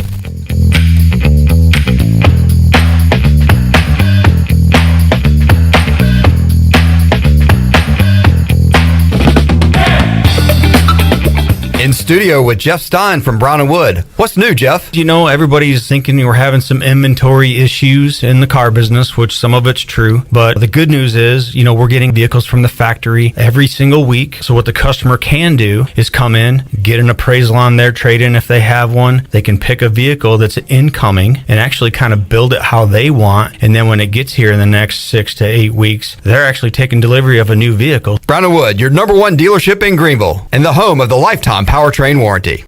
The only way to top a sub is with real red wine vinegar made from red grapes and no food coloring. And the only way to get it is at Jersey Mike's, because authentic ingredients make a sub above.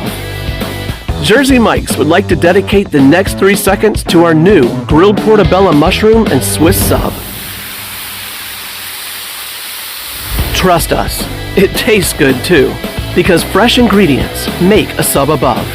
Hey Pirate Nation, Lindsay Gray here with Carolina Caliber. In 1960, my granddaddy started his firearm business right here in Eastern NC. Still family owned and operated, we have the area's largest selection for outdoor shooting sports and accessories and are one of the nation's top firearm dealers. At Carolina Caliber, we have everything you need from hunting, home defense, and personal protection, including a wide variety for ladies and youth. We buy, sell, and trade. It's a time-honored tradition. Visit us at Carolina Caliber on Fire Tower Road in Winterville. It's back. The Pirate Radio Football Kickoff Party is back, and it's on for Thursday, September 1st. This season will be Pirate Radio's 20th football season, broadcasting as the voice of the Pirate Nation. And we are back, throwing the best party of the year, just days before the Pirates take on the Pack in Greenville. Save the date and plan to join us on Thursday, September 1st for the Pirate Radio Football Kickoff Party presented by Bud Light. We are Pirate Radio, the voice of the Pirate Nation. The convenience of Pitt Greenville Airport is waiting just outside your front door. Service is back, so you're connected to destinations worldwide through flights from American Airlines. Plan your next trip. Book your flights today at flypgv.com or aa.com. Avoid the long check-in lines and congestion at the big airports and fly local at PGV. Fast, convenient, and close to home, PGV has more American Airlines flights. Book today at aa.com. PGV, where the Pirates fly.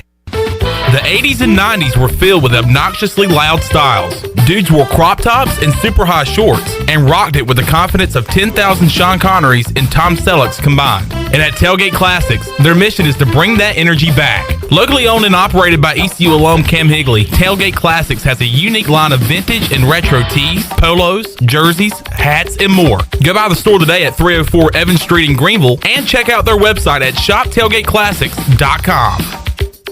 This is Steven Igo. You've heard from me plenty on Pirate Radio Live and perhaps have read some of my work on hoistthecolors.net. Now, get an extension of our in-depth coverage on the Hoist the Colors podcast. From game previews to immediate post-game analysis to emergency podcasts for breaking news, we've got you covered. A cast of guest co-hosts from fans, former coaches, and other writers join me for 2 podcasts weekly to break down all things ECU athletics. Subscribe to Hoist the Colors now on Apple Podcasts, Spotify, or Google Podcasts. Have you ever seen those exotic aquariums like the guys do in Las Vegas on television? You ever thought about having one of these aquariums in your business? It's more affordable than you think. This is Hal Pruitt with rentafishtank.com. We can make having an aquarium in your business turnkey with no work, cleaning, or hassles for you. Rentafishtank.com creates a relaxing atmosphere and keeps children occupied. Rentafishtank.com already services many dental, pediatric, and doctor offices, plus hospitals and senior living centers. Check us out at rentafishtank.com. This is Pirate Radio, WGHB Farmville, W224EI Greenville, WDLX Washington, and W281CH Washington.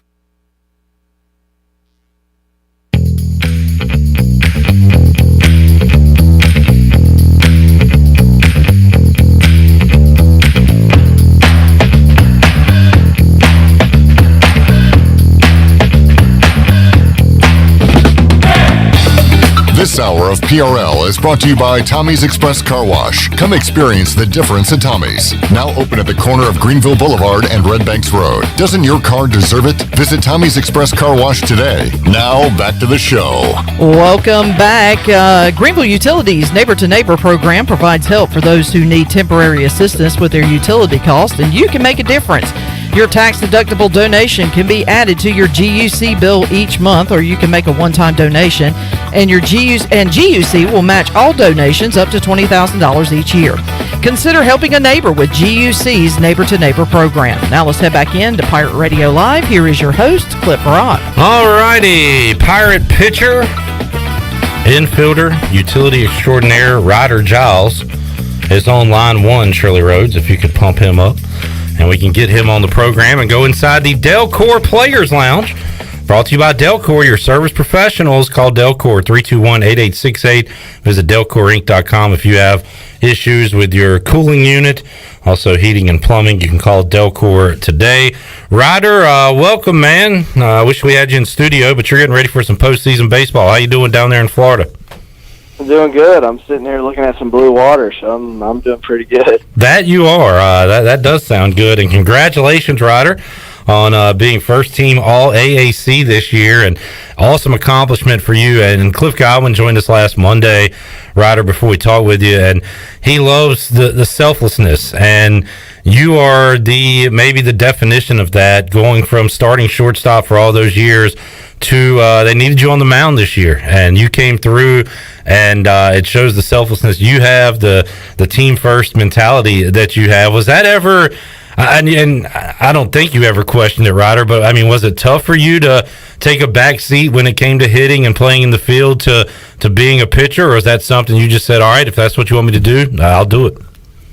Yeah,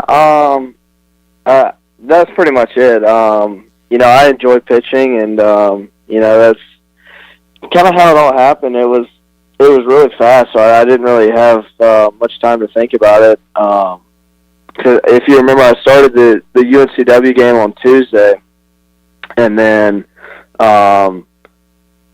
we played VCU that weekend, and I played short on Friday, and then started on the mound on Saturday, and after that, I mean, my arm just needed a break, so I didn't play the next couple games, and then, just kind of fell into that, the rotation and that schedule, and I mean, really haven't thought too much about it, and just try to make the most of it, and I think things could always be worse. I mean, obviously I want to play, but I mean, we've won 14 games in a row. We won the AAC, 20 games in conference play.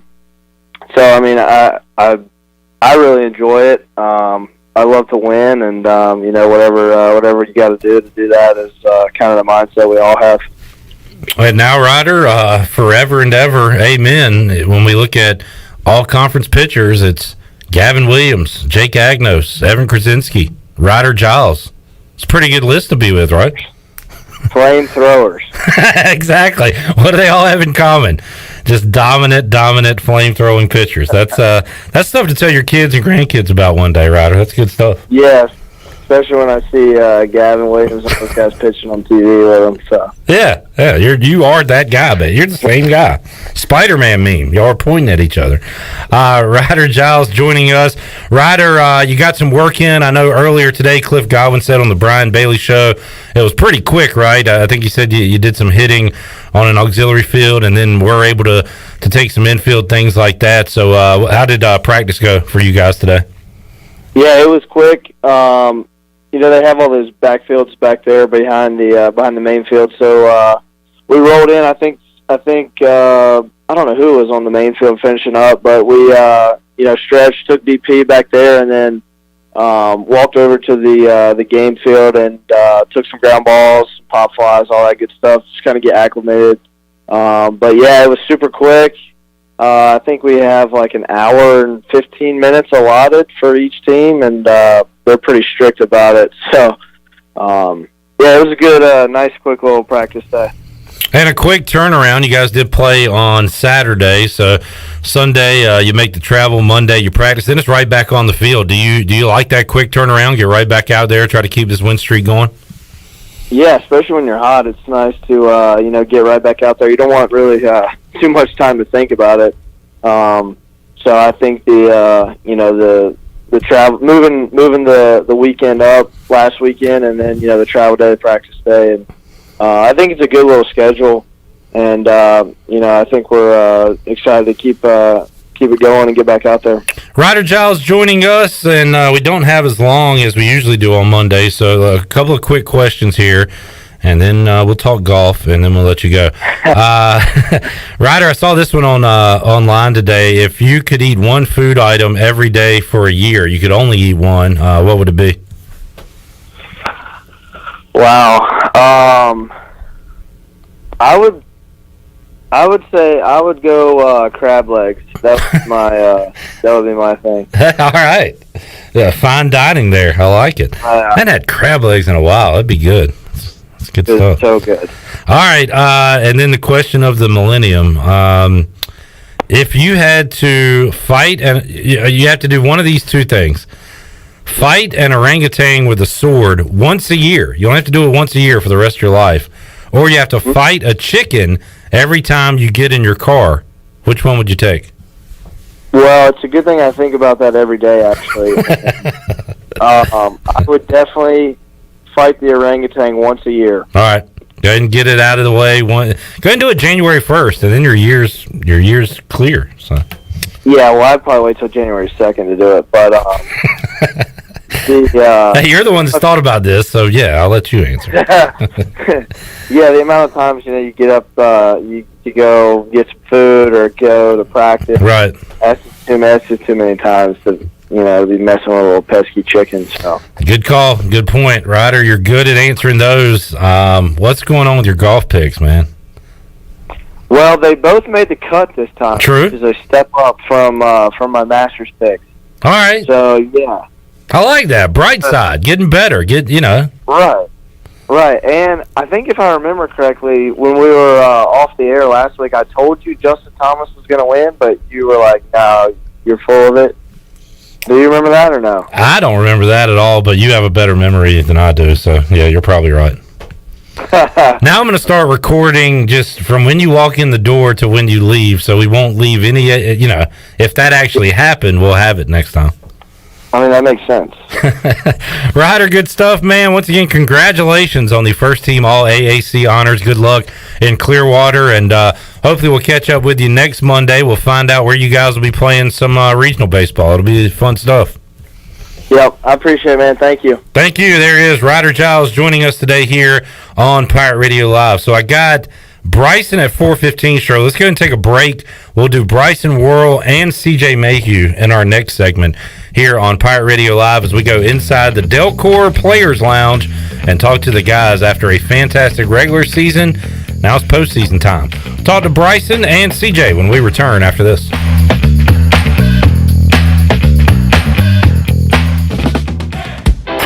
Buccaneer Music Hall is your beacon of music in the land of Pirates and ENC. Open 7 days a week from noon until 2 a.m., the Buck features live music every night of the week. Tuesday is karaoke with DJ Captain Morgan. Wednesday is acoustic night. Thursday is the DJ dance party. And Friday and Saturday nights, it's live bands. Check out the Buck's Facebook or Instagram page for more information. The Buccaneer Music Hall. We'll see you at the Buck. Chico's Mexican Restaurant is the home of the best margaritas.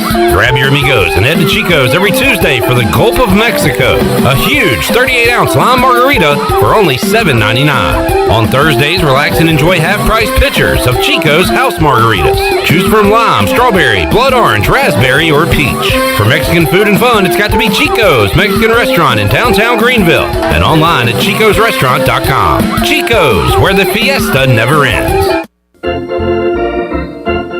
The Wood Ducks are back this week against the Fayetteville Woodpeckers, starting Tuesday, May 24th through Sunday, May 29th. Kick off your weekend with Thirsty Thursday. Then join us on Friday for a 5th season commemorative hat giveaway. Saturday, there's the jersey auction of the fan jerseys all Wood Ducks players will be wearing. Close out your weekend with Dogs and Dogs Day on Sunday. Go online to get your tickets in advance at woodducksbaseball.com. See you at Granger Stadium for Dude Baseball all week long. Go Woodies!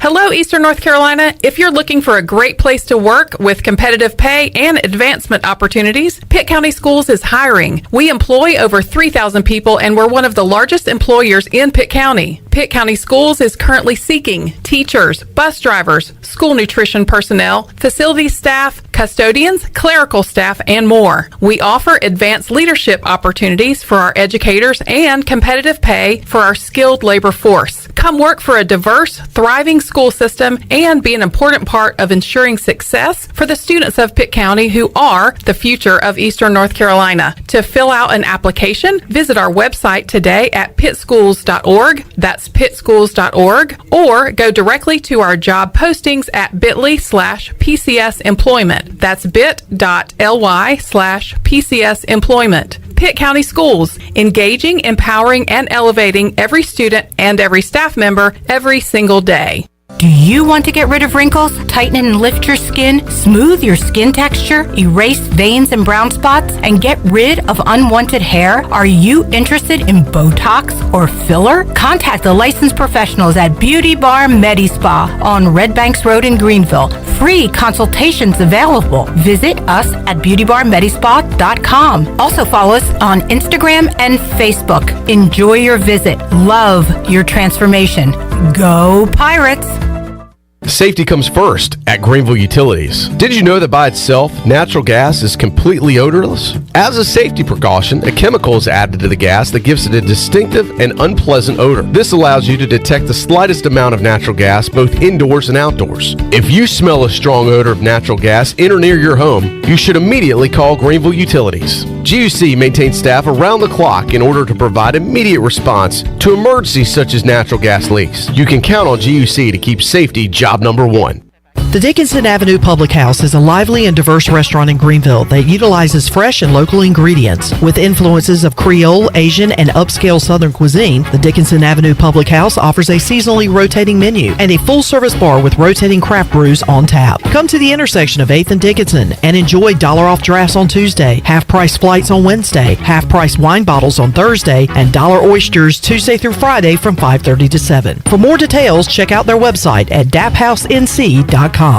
Pirate Radio. We have a standard for the way you're going to play, and we're going to start making sure that we point out those that are meeting the standard, and everybody else has to rise to that. You have to. There is no choice. You have to rise to the standard, because the standard is what wins. The voice of the Pirate Nation.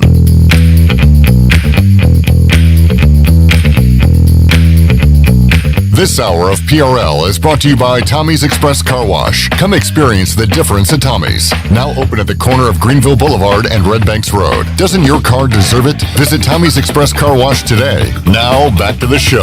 Welcome back. Do you have real estate questions about buying or selling residential or commercial properties? Are you curious about this current real estate market? Or do you need a property manager for rental houses? ECU alum Scott Harris with RE/MAX and SD Harris Properties can help answer every question you have and show you a stress-free real estate experience that will be memorable and enjoyable. If you have real estate questions, Scott has answers. Call Scott Harris today at 347-1857. Now let's head back into PRL. Here is Clip Rock. Back with you, Pirate Radio Live inside the Delcor Players Lounge. Our players are not in studio today because they are at Clearwater in Clearwater, Florida, for the American Athletic Conference Baseball Tournament. Joining us now, Pirate center fielder Bryson Worrell. He's the reigning AAC Player of the Week. He has also been named second team All-Conference in 2022. Bryson, I know you don't care about that stuff, but congratulations. Awesome stuff. How you doing today, man? Doing great. I appreciate you. Yeah, and you see those awards, Bryson, you at least crack a smile, right? It's got to feel good, right? No, yeah, you have to. I mean, we got a lot of guys that were nominated for awards. I mean, it's great to see. Yeah, and I ran over the list earlier. I'll do it again real quick.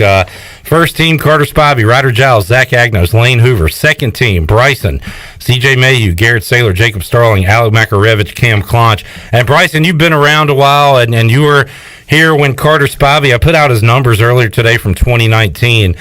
He made 7 appearances. His ERA was 19.50. Now he's the AAC Pitcher of the Year. And you've talked about when you came in here and you know, didn't do great your freshman year, weren't used that much, but you stuck with it. You got better. You worked harder, and it sounds like that has paid off. Not only for you and a lot of guys, but for Carter Spivey specifically.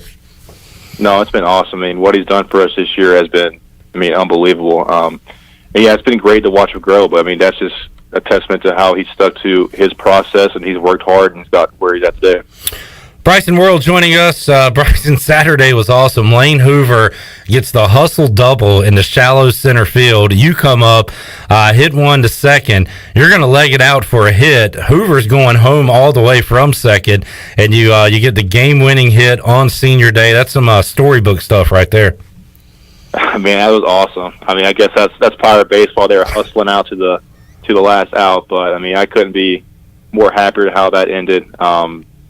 Yeah, I mean, it was awesome. And once again, a great week for you, the AAC Player of the Week. The week started with a game against Campbell. Bryson, there was a lot of talking going on in that game. Would you like to share what you said to the Campbell pitcher after striking out? No, I don't think I can say on air what I said to him after that. Yeah, I caught that one on camera. Was that just one of those things where the teams were chirping a little bit Tuesday? Yeah, I was getting a little chirpy there towards the end of the game, and you're gonna have some emotions when you got an in-state rival like that in a close game. So it was expected. Bryson Worrell joining us. The win streak rolls on, continues, and now it's time for the American Athletic Conference Tournament. Not your first rodeo down in Clearwater, Bryson. So I don't know, any different feel as you head into this postseason play from just a regular season game? No, it really doesn't feel much different other than we're at the beach. But no, it's awesome to come out here and be able to compete in a tournament like this. And we're not going to do anything different than what we've been doing all season. Bryson Worrell joining us. Saw some pictures of you with your shirt off Saturday, Bryson, and that farmer's tan is next level, man. You going to try to even that thing out while you're at the beach? I'm already been working on it. Good stuff. So Bryson, what's the rest of the day like for you guys? You got I know practice in earlier today. Hopefully a little spare time. How about tonight before you get ready for action tomorrow? Yeah, we got like you said, we had practice earlier today. We had an hour on the beach that we were allowed to get, and I think we have a team meal around 7:30 tonight, and we have a little team movie after the team meal tonight. So good stuff. Yeah. You know what you guys are watching? Yeah, we're watching the last episode of the Tom Brady documentary. Oh, cool. I hadn't seen any of that. I need to check that out. We watched the first 9 at a team earlier in the year, and I think the 10th episode didn't come out until the season started, so we're watching that now. Awesome. Good stuff. There's the plans for ECU baseball the rest of this Monday. Bryson, awesome stuff, man. Keep up the great work, and we'll see you next Monday and find out where you guys will be playing in the regional. Exciting stuff, man. All right. Thank you so much. All right. There is Bryson Worrell. Chandler, yeah, I figured he wouldn't tell us what he said to that pitcher. I'm usually not good at reading lips, but I read his pretty good that night, and I know exactly what he said. And we just never see that out of Bryson. No. They must have really got under his skin because he's pretty level-headed out there. That pitcher was really just, he was really talking a lot of junk, and I guess, you have to get to that certain point for Bryson Worrell, and it reached that point because it caught it on camera perfect, and he was not happy. I believe after getting struck out looking, which it was kind of a questionable call, but a frustrated Bryson Worrell lets out a explicit. And then Big Ben Terwilliger had some stuff to say after he shut it down in the ninth inning. Yeah, So, he was hyped up. a lot of talking going on Tuesday. We welcome on now CJ Mayhew, who joins us live from Clearwater, Florida. CJ, how you doing, man? I'm doing good. How you doing? Doing great. Congratulations, first of all, on the season, but also individual honors, second team All-AAC pitcher. And going into the year, CJ, you probably thought you'd be closing some games, working some long relief. Never knew you'd be a weekend starter and second team All-Conference. So congratulations to you, man. And how do you sum up your 2022 regular season? Oh, man, it's been pretty exciting. It's been real fun playing with these group of guys. Especially at the beginning of the year when we had a lot of adversity hit us, and we kind of showed that that we can push through that and keep moving forward. CJ, you were a guy that came in and had some immediate success. It hasn't been all roses for you, but you came on pretty strong as a freshman. We were talking about Carter Spivey a moment ago, AAC Pitcher of the Year, and went over his numbers, had a 19 ERA in his first year at East Carolina. Now he's the Pitcher of the Year in the American. And you talk about as a team you face adversity, as an individual, I'm sure you have as well. And Carter had his downs earlier in his career, but that's pretty motivating stuff, right? When you see this guy that struggled a little bit when he first got here to put up the numbers and to receive that award today. That's pretty cool. Yeah, no, it's awesome. Me and Spivey are real close friends. The work he put in. Starting this summer. He's putting in a lot of work. This fall, he stuck with it. He didn't get frustrated with his outcomes, and he just stuck to the process. And when you do that, good things happen. CJ Mayhew joining us today. You're going to get the ball for Game 1 of the AAC tournament, CJ. In some ways, it's just another game. It's against an opponent you faced already. In other ways, You're going for a ring here. So how excited are you to get the ball for game one? Yeah, I'm pumped up for it. I can't wait to be out there. The weather's nice down here. Nothing to complain about. Good deal. And Bryson said you guys got some beach time in, right? Yeah. We had got to spend a little time out on the beach today, so it's been a pretty good day. And if you win tomorrow, do you get Wednesday off from playing? Is that how it works? I think that's how it works. Yeah. I have Wednesday off, and I guess we win Thursday. I don't know. I guess. Well, I don't know. We might play Friday. I'm not sure. Yeah, you definitely are. All you guys are one game at a time. You don't even look ahead of the schedule. A lot of you guys don't even know you're playing in like the 3 days. Especially, yeah. I think I found out who we're playing this morning. So. South Florida, anything stand out to you about their bats, CJ? What do you remember about facing the Bulls just not that long ago, right? Yeah, I think we played them like 2 weeks ago. They're a solid team, and they're going to come out with their best stuff. But we're just going to stick to our game. CJ Mayhew joining us. CJ, one off the wall question for you today.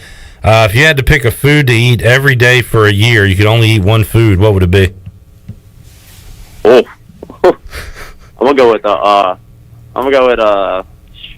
probably a nice, well cooked steak. Can't beat that. That'd be good to have for 365 straight days.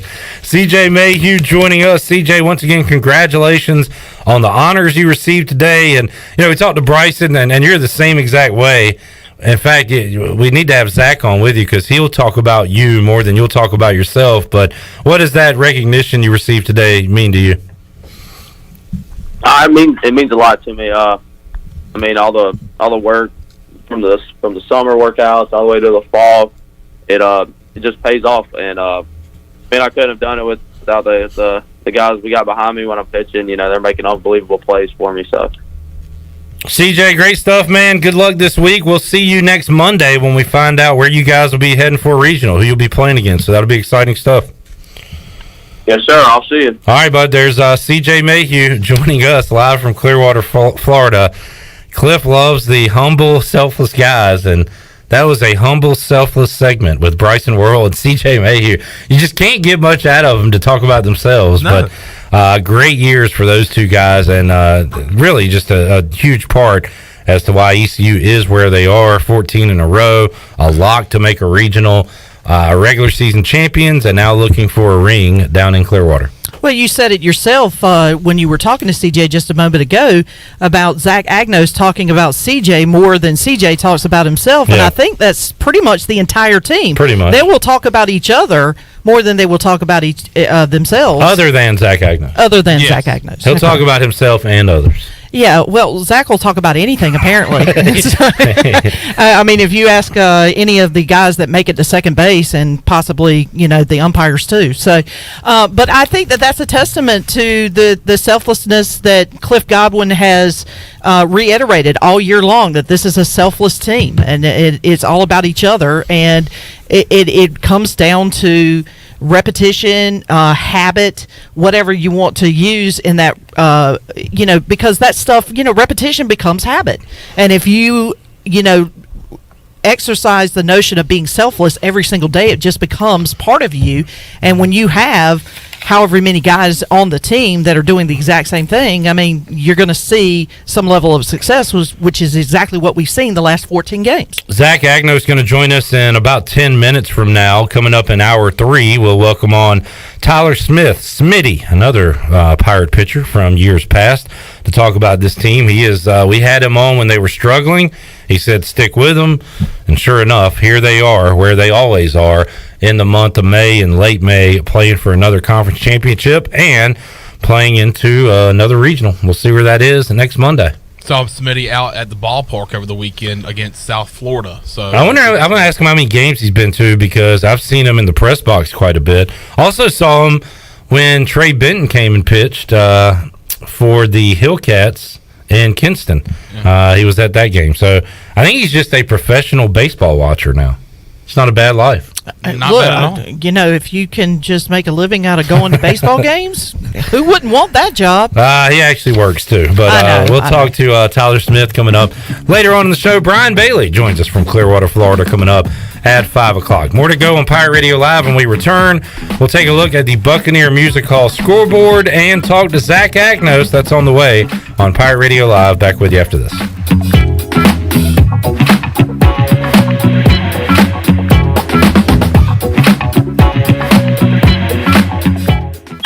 All aboard! Hop on the Emerald Express for a free ride through the Uptown District every Thursday through Saturday from 12 p.m. to 8 p.m. The continuous loop begins and ends at GK Butterfield Transportation Center, but you can hop on and off at any of the 13 stops. With stops along Dickinson Avenue, Evans Street, the Town Common, and more, the Emerald Express is the perfect way to travel in the Emerald City. This trolley runs every 20 minutes, but don't worry, the stops are all footsteps away from all the businesses in the Uptown District. Temperatures are in the low 30s at 10 a.m., increasing sharply to 75 degrees by 1 p.m., and then dropping into the teens by 10 p.m. So before you go to work, put on some gloves, pack some shorts, and a parka. That should cover you for the day. Your heating and cooling take a beating. Guarantee your system is ready when you need it. Call Delcor. Buy a new train system and make no payments until 2023. It's hard to stop a train. With inflation and high gas prices, you don't need another payment. So buy this month and make no payments until 2023. Delcor, the service professionals. Introducing new Bud Light Seltzer Hard Soda, Classic Cola, Cherry Cola, Citrus Soda, and Orange Soda. You hear that? It's seltzer with a pop of soda, all with zero sugar. Bud Light Seltzer Hard Soda, the loudest flavors ever. Pick up some new Bud Light Seltzer Hard Soda at your favorite retailer today. Bud Light, proudly distributed by Carolina Eagle Distributing since 1989, and the official beer of the ECU Pirates. Hey Pirate fans, this is Cliff Godwin. Summer is upon us, and I want to invite you to attend our CG23 Youth Camp here at East Carolina University. We will offer 3 sessions of camp. All camps will be held at Clark LeClaire Stadium, and campers will get baseball instruction from the ECU baseball staff and players. Campers will play games each day, and each camp ends with our famous Pirate Slip and Slide. Full day and half day sessions offered. For more information, visit cliffgodwinbaseballcamp.com. See you there, and go Pirates! Winslow's Deli is now Fifth Street Hardware, restaurant and tap room. With a brand new look, Fifth Street Hardware also has a brand new menu, serving lunch and dinner every Tuesday through Sunday, and brunch starting at 10:30 on Sundays. What else is new? Well, how about poker every Tuesday night and Trivia Wednesday with DJ Captain Morgan? It's a new look and a new name, but the same great location on Fifth Street beside the State Theater. Follow them on Facebook and Instagram for specials and events. Fifth Street Hardware Restaurant and Tap Room. Although innovative new resources such as digital media and social networks have grown in popularity, smart marketers recognize that printing is a mainstay. We live in an age of computer hacking, scams, and fly-by-night businesses, so it's reassuring to consumers when they receive printed marketing pieces. It exemplifies business confidence and conveys a high level of commitment. It also fosters trust, which leads to engagement and ultimately brand loyalty. When you're ready to grow your business, come to PIP, where business goes to grow. The Rick House is Eastern North Carolina's premier American-style restaurant and bourbon bar with daily specials. And here's the lineup. Mondays feature $7 margaritas and half-price appetizers. Tuesday is stuffed seafood night. Wednesday is date night. Thursday is roasted smoked lamb chop night. Fridays is prime rib night. And Saturday is Italian night and is also Fred and Wilma night with our 36-ounce bone-in tomahawk steak just like the Flintstones. And on Sunday, it's our legendary brunch from 10 to 2. The Rick House, American Provisions and Spirits, 710 Red Banks Road beside the bowling alley in Greenville. Hey Pirate fans, Derek Pizzeni from Carolina Wealth Management. Are you a fiduciary? That's a question every investor should ask their advisor. A fiduciary is an individual who acts in the best interest of a particular person or beneficiary. Is your advisor a fiduciary? You should know it's your money. At Carolina Wealth Management, we do things differently from other investment firms. To learn more about the benefits of working with a fiduciary advisor, visit mycarolinawealth.com. That's mycarolinawealth.com.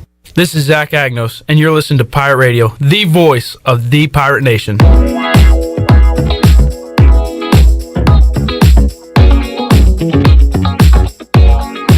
This This hour of PRL is brought to you by Tommy's Express Car Wash. Come experience the difference at Tommy's. Now open at the corner of Greenville Boulevard and Red Banks Road. Doesn't your car deserve it? Visit Tommy's Express Car Wash today. Now back to the show. Welcome back. Be sure to check out David Price Construction for all of your commercial or custom residential renovation and building needs. Run by ECU alumni, David Price Construction specializes in commercial projects, maintenance on facilities, and large-scale residential renovations and additions. David Price Construction, the proud ECU Home Services partner. Call them today at 919-291-5532 or visit them online at davidpriceconstruction.com. Now let's head back in to PRL. Here is your host, Clip Rock. All right, we got a lot of David Price Construction countdowns going on this week. Oh, yes. Tuesday will be 100 days away until the Pirate Radio football kickoff party, which is back. Thursday will be 100 days away from kicking things off at Dowdy Ficklin Stadium against the NC State Wolfpack, which a line is out for that game. First line from Circa Sports came out this weekend. NC State an 8-point favorite over East Carolina. We'll see what that line does between now and late August, early September. We'll be counting those down this week. That is exciting stuff, hitting some milestone numbers. We won't be here Friday or next Monday. We'll have best of for you coming up on Pirate Radio Live. We will be out, I'm assuming East Carolina will do some sort of watch party to find out what regional they're going to be in next Monday. If not, we'll hook up with them and certainly have some audio, video for you out on our social media site. So we'll be on the lookout for that coming up next Monday. Let's look at the Buccaneer Music Hall scoreboard presented by Da Buck. Canes fall on the road, which is what they do, unfortunately. They can't win away from PNC Arena. Canes lead the series 2-1 against the Rangers, but lost 3-1 yesterday. Game 4 of that series coming up on Tuesday night at Madison Square Garden. They have a face-off time for Canes Rangers Game 5 Thursday night at PNC Arena. It'll be 7 o'clock. Coming up tonight in hockey, weird scheduling quirk here. The Lightning and Panthers played Game 3 yesterday. They're going back-to-back. They're going to play again tonight. The Panthers are probably happy about that, so they can go ahead and get this thing over with because they are trailing 3-0 in their series to Tampa Bay. Lightning can go ahead and wrap it up tonight, 7 o'clock on TNT. And the Avalanche have a 2-1 series lead over the Blues. Game 4 coming up tonight in St. Louis, 9:30 on TNT. In hoops, it'll be Miami and Boston. Miami really controlled Game 3 in Boston. Celtics made a furious rally in that game. Was Miami about like 26 at one point or something like that? And then the Celtics came back, cut it to 1, I believe, late in the fourth, but I don't know if they ever took a lead. Miami with a 2-1 series lead in that series over the Boston Celtics, with Game 4 coming up tonight, 8:30 on ABC. And then tomorrow night, it'll be the Warriors trying to sweep the Mavericks. Golden State up 3-0 in their series against Dallas. That'll be 9 o'clock coming up tomorrow night on TNT.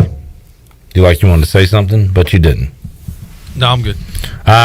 Game 4 tonight in Boston. Who do you got?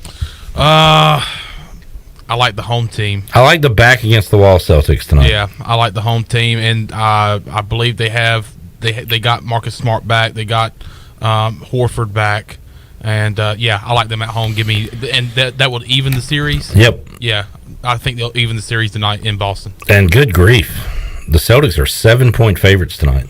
It's a little too rich for my blood. I don't like that. But I like the Celtics. I don't like the line. There have been blowouts in this postseason. Maybe tonight's the night Boston takes care of business at home and sends it back to Miami tied at 2 games apiece. Really wish I'd have put in that Warriors future, like I talked about, because they are clearly the odds-on favorite to win it all right now. Yeah, so and they're staring a sweep right in the face to head into the finals. That is correct. So that's what's going on the Buccaneer Music Hall scoreboard presented by Da Buck. Coming up tomorrow, we'll be watching some Pirate baseball to kick off our show. First game, 9 a.m. in the morning there in Clearwater. Second game's like 37 minutes after game 1. So let's say that one goes 3 hours. East Carolina maybe starting in the 12 o'clock hour, maybe closer to 1 o'clock. And we'll be talking about that one and following along on our show coming up tomorrow. Yep, can't wait. You can't wait for a lot of stuff. Have you noticed that? Yeah, You're I'm very impatient. Very impatient person. You're going to have to wait, Chandler. I can't wait to talk to Zach Agnos. Well, guess what? You don't have to wait anymore because Zach Agnos joins us on the Pirate Radio live line inside the Delcor Players Lounge. Brought to you by Delcor. If you need heating, cooling, plumbing, repair, you can go online, delcorinc.com, and the service professionals will take care of you. Zach, congratulations on a great regular season, man. Congratulations on the honors you received today.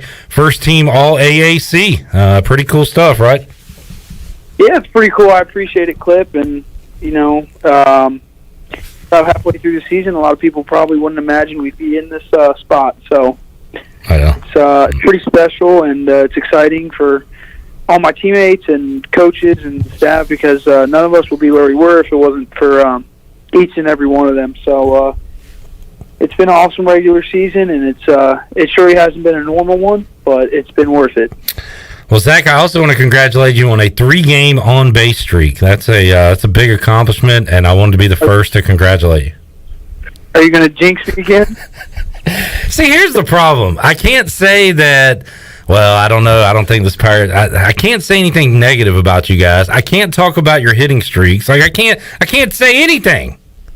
We're making your job tough. I guess I did jinx, and Igo took a little blame for it, but we did focus probably too much on the 26-game on-base streak last week because the very next game you came out and didn't get on base. So it's all good. It happens. It's part of baseball. And it's starting a new streak, right? And you're already well on your way right now. So that's right. Keep it going. Zach Agnos joining us, East Carolina. Speaking of streaking, 14 in a row right now, red hot, and back in Clearwater, where you've had some success down there as a team over the years. Zach, how excited are you to begin this portion of your season? The postseason play begins tomorrow. It's exciting. It's only my second time down here, and it's hot and it's muggy. But you know what? It's the best time of year is postseason baseball. Whatever happens, the regular season happens, and now that we're in the postseason, it's like another fresh slate. And as for us, we're just trying to continue to play the way we've been playing the past 14 games, and even ever since we got into conference after that first loss to Cincinnati, we've been playing awesome. But no, I mean, it's really exciting. It's a beautiful facility. Get some time on the beach today, and like I said, we get to a beautiful facility in the Phillies Park, and ready to have some fun. That's for sure. Zach, and you like the win streak? Sure, it's not something you guys focus on, but it does game to game when you fall behind. It shows that this game's not over. Not only do you think you can still win, you guys probably believe you're going to win every game while you're playing them at this point, and why not? Because it's not like you just bolted out the leads in this entire 14-game win streak. There's been plenty of times you guys have been down 2, 3, 4 runs, and we saw it over the weekend. And when you're in the middle of those games, Zach, you're probably thinking, all right, well, a 3-run deficit's nothing. We got this, right? Yeah, for sure. And and that says a lot about a team because it shows that we're different. We go down and we don't panic. We just continue playing our game because we really trust ourselves, and we know that we've put in hours upon days, probably months of work in before the season. And we do it different than other teams. I know we all say we do, but we truly do in the off season, and so we know that no matter what adversity gets thrown our way, we're here to handle it, and we're here to win baseball games. And like you said, man, we really don't panic. We put ourselves in some spots. I'd like to say this: I would like to be ahead earlier in games more often. Yeah. Save some stress for me and some gray hairs. But you know what? A win's a win at the end of the day, and it doesn't really bother me how we do it. Talking to Zach Agnos, how about the storybook ending? Bryson Worrell getting the walk-off on senior day, and that was the first walk-off of the season. I did not know that heading into that final inning, or the 10th inning, I guess, on Saturday. But as Bryson put it, that's Pirate baseball right there. Lane Hoover legs out a double to shallow center, just a hustle double. Bryson doesn't get the ball out of the infield and gets the game-winning hit. That's Pirate baseball, right? Right, yeah, and it sure is. And I think it's kind of funny because my freshman year, we played William & Mary on Friday night. We walked that one off. Last year, we played Rhode Island, walked that one off opening night. And this year, we didn't walk off a game until the last game of the season. Wow, yeah. But anyway, that is Pirate baseball. You know, Hoover's just can't really say a whole lot about that guy because you can see when he plays. He just goes after it, balls to the wall 24/7, and you know, I don't know how many people score from second base on a ball hitting the infield. So. That was awesome stuff. Zach Agnos joining us. Zach, last week you said Bryson Worrell doesn't get upset unless you talk about the weight room. Is that what that Campbell pitcher was talking about when Bryson got so mad on Tuesday? I've never seen him that upset before. Yeah, you know what? I actually am an elite lip reader, and he did say that he had small biceps, and that's why Bryson got upset. That's great stuff. Bryson did not want to share anything about that exchange, but there was some little talking going on between you and the Camels last Tuesday, it looked like. Yeah, that's. I mean, we tried to talk to the team beforehand, say that they're going to run their mouths because they always do. I mean, when we played them, that's their World Series, and you know what? We handle it. We try to handle ourselves with class, but. You know, I mean, I'm a firm believer if they started, then they better be able to take some back. But we really don't talk a lot of crap. We really try not to. The only reason I would is just because, you know, it's my teammates, and if a guy was talking crap to me, I hope my teammates would, and I know they would. But yeah, those games get a little chirpy. We'll just say that. We'll leave it at that. And Zach, you get animated after a hit. You'll give a little sign. A double, you'll get fired up, and then the most electric play in baseball when Agnos hits a triple, you're right there on top of the dugout. That's got to be a good feeling, right? Because you've done that a few times this year. Yeah, I mean the triple was. I got pretty animated just because we needed it. I don't remember the score. I want to say it was like 4-1 or something, or 4-2 or something. I think it was 4-1. But yeah, and it was just, you know, trying to get the energy back in our dugout, get a little momentum, and then, you know, me and Hoover try to set tones. We talked about it before the game that me and him need to be the guys that go, and everybody else will follow. I mean, obviously you got JC and Bryson who are huge contributors, and I think everybody contributes just as much. But you know, we talk about just setting the tone, bringing energy, because we can be really contagious with that. And yeah, it's awesome. You know, I'm right on top of the dugout, and Coach Godwin gets pretty emotional. Yeah. And so I'll show some emotion, and then the dugout gets crazy, and then I'll score. We'll get in the dugout. We'll start feeling good about ourselves, and then we roll. No doubt, it's contagious. Zach Agnos joining us. Zach, Robert had a couple of questions. You've addressed this earlier in our conversations, but you are probably the biggest talker on the team. What are the conversations like? And you've said in the past that you get kind of bummed out when everybody wants to bring up your brother on the opposing teams. Let's talk about Zach, not Jake. But what are those conversations like with the other teams? Is it just like, hey man, how you doing? What are you guys actually talking about out there? It's a little bit of everything. It'll be like, hey, what's going on, man? Like, how you doing? What's up? How long was your travel? How was traveling? We'll get the occasional, how are the girls at East Carolina? Which I do not answer since I have a girlfriend. Let's see. I mean, we've got some pretty. I've heard some crazy stories from people. Heard one this weekend that I will not be sharing. It's a little too rated R for a radio show, but all right. Yeah, I mean, we just kind of keep it simple. We'll talk about the umpires sometimes, but like they're terrible. Some guys will talk about their own pitchers, be like, I hate him. I hate when he throws. He sucks. Wow. Good. Yeah, that's good stuff. Yeah, so, I mean, it's just about everything. Zach, and man, you would be perfect to be mic'd up during a game. I don't know if Cliff Godwin and ECU would be willing to let that happen, but they're doing it in regular season games now on Sunday Night Baseball. They're micing up. Like I saw, Joey Votto did it on opening night against the Braves, and man, he was awesome. I don't know if you've seen any of this, but you'd be great at that stuff. Yeah, you know what? I ran that idea by Coach Godwin. And he said, Agnos, A, you don't need any more media attention. B, I need you to focus on winning baseball games. So I don't think that's going to be in the near future.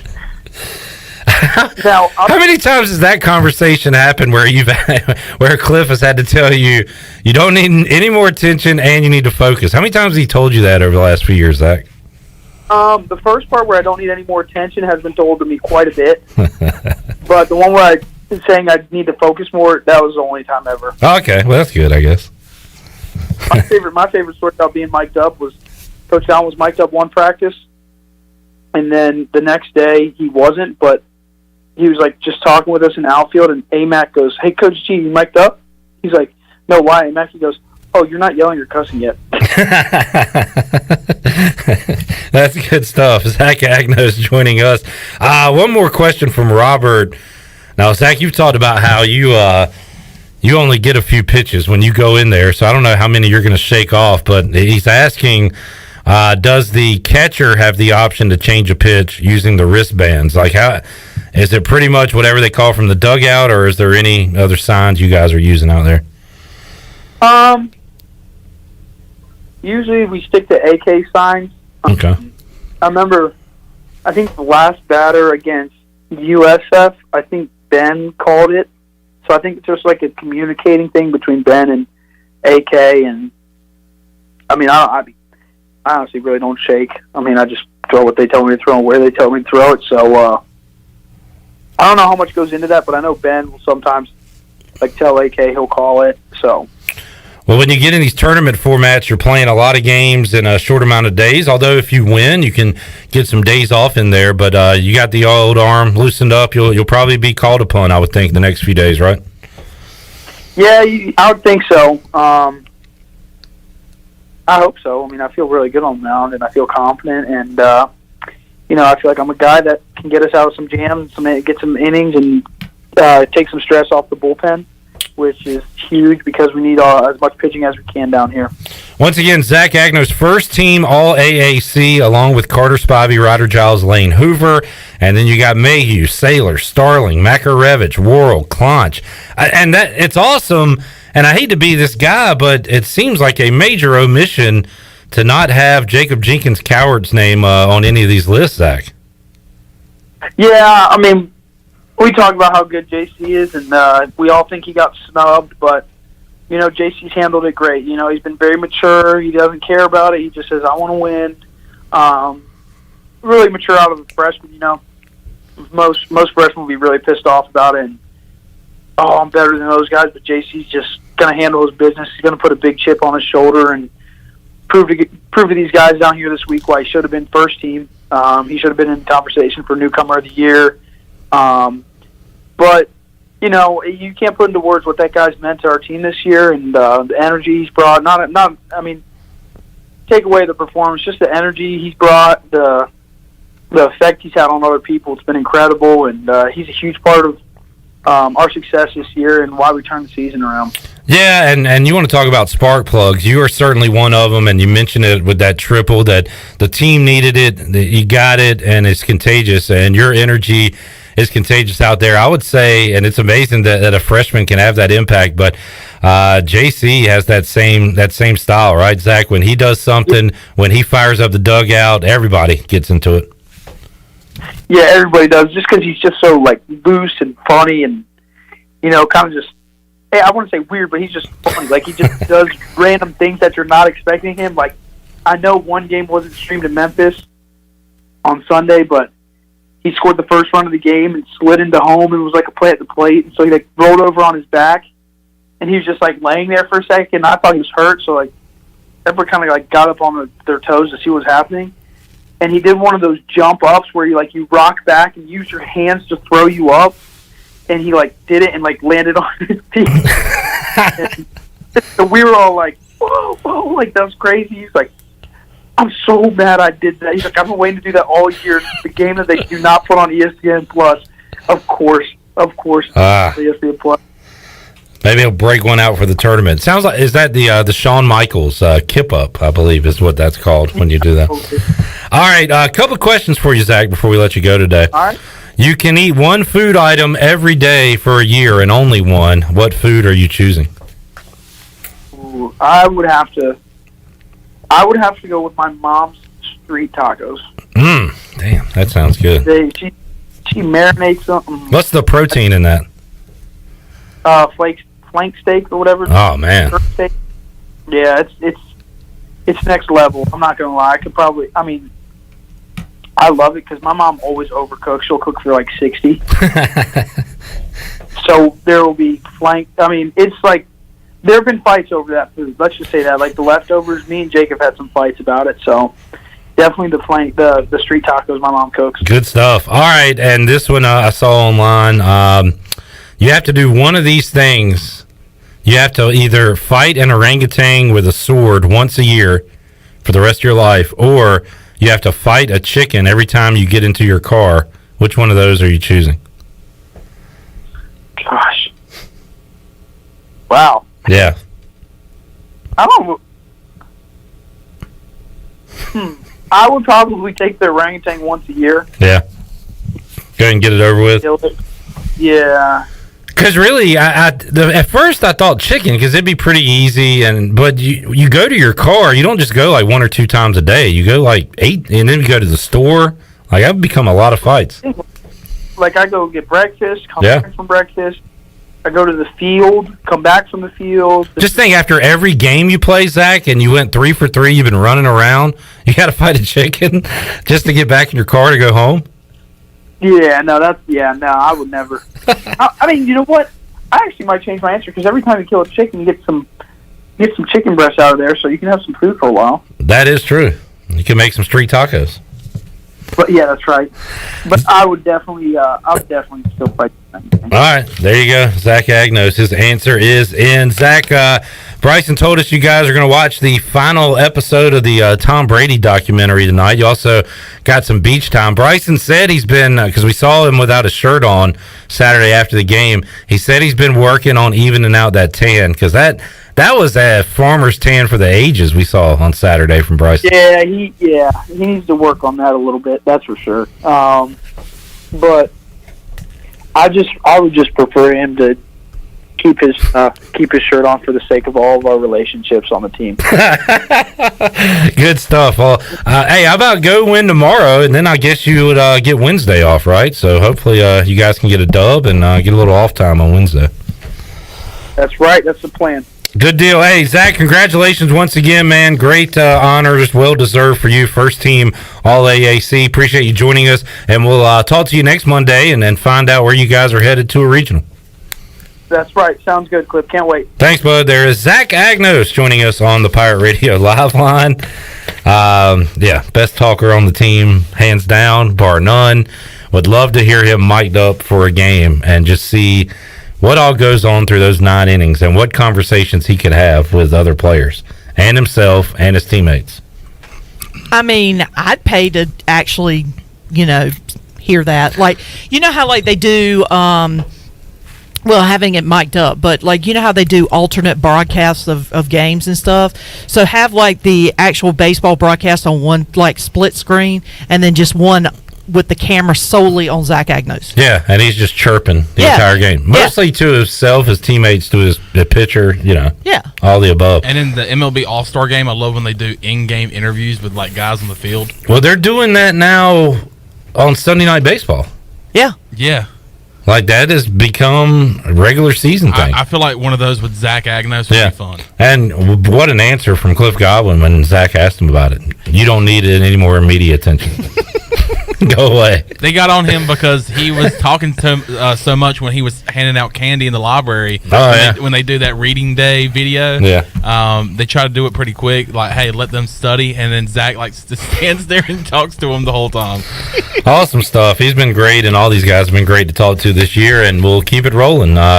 Once again, no Pirate Radio Live next Monday, but we'll be talking to the players and coaches, finding out where they will be headed to a regional. Could be the state for lovers, Virginia, Zach's home state, Cavaliers, Hokies, potentially hosting. So maybe our friend Scott that pops up on Facebook from Maryland. That's right.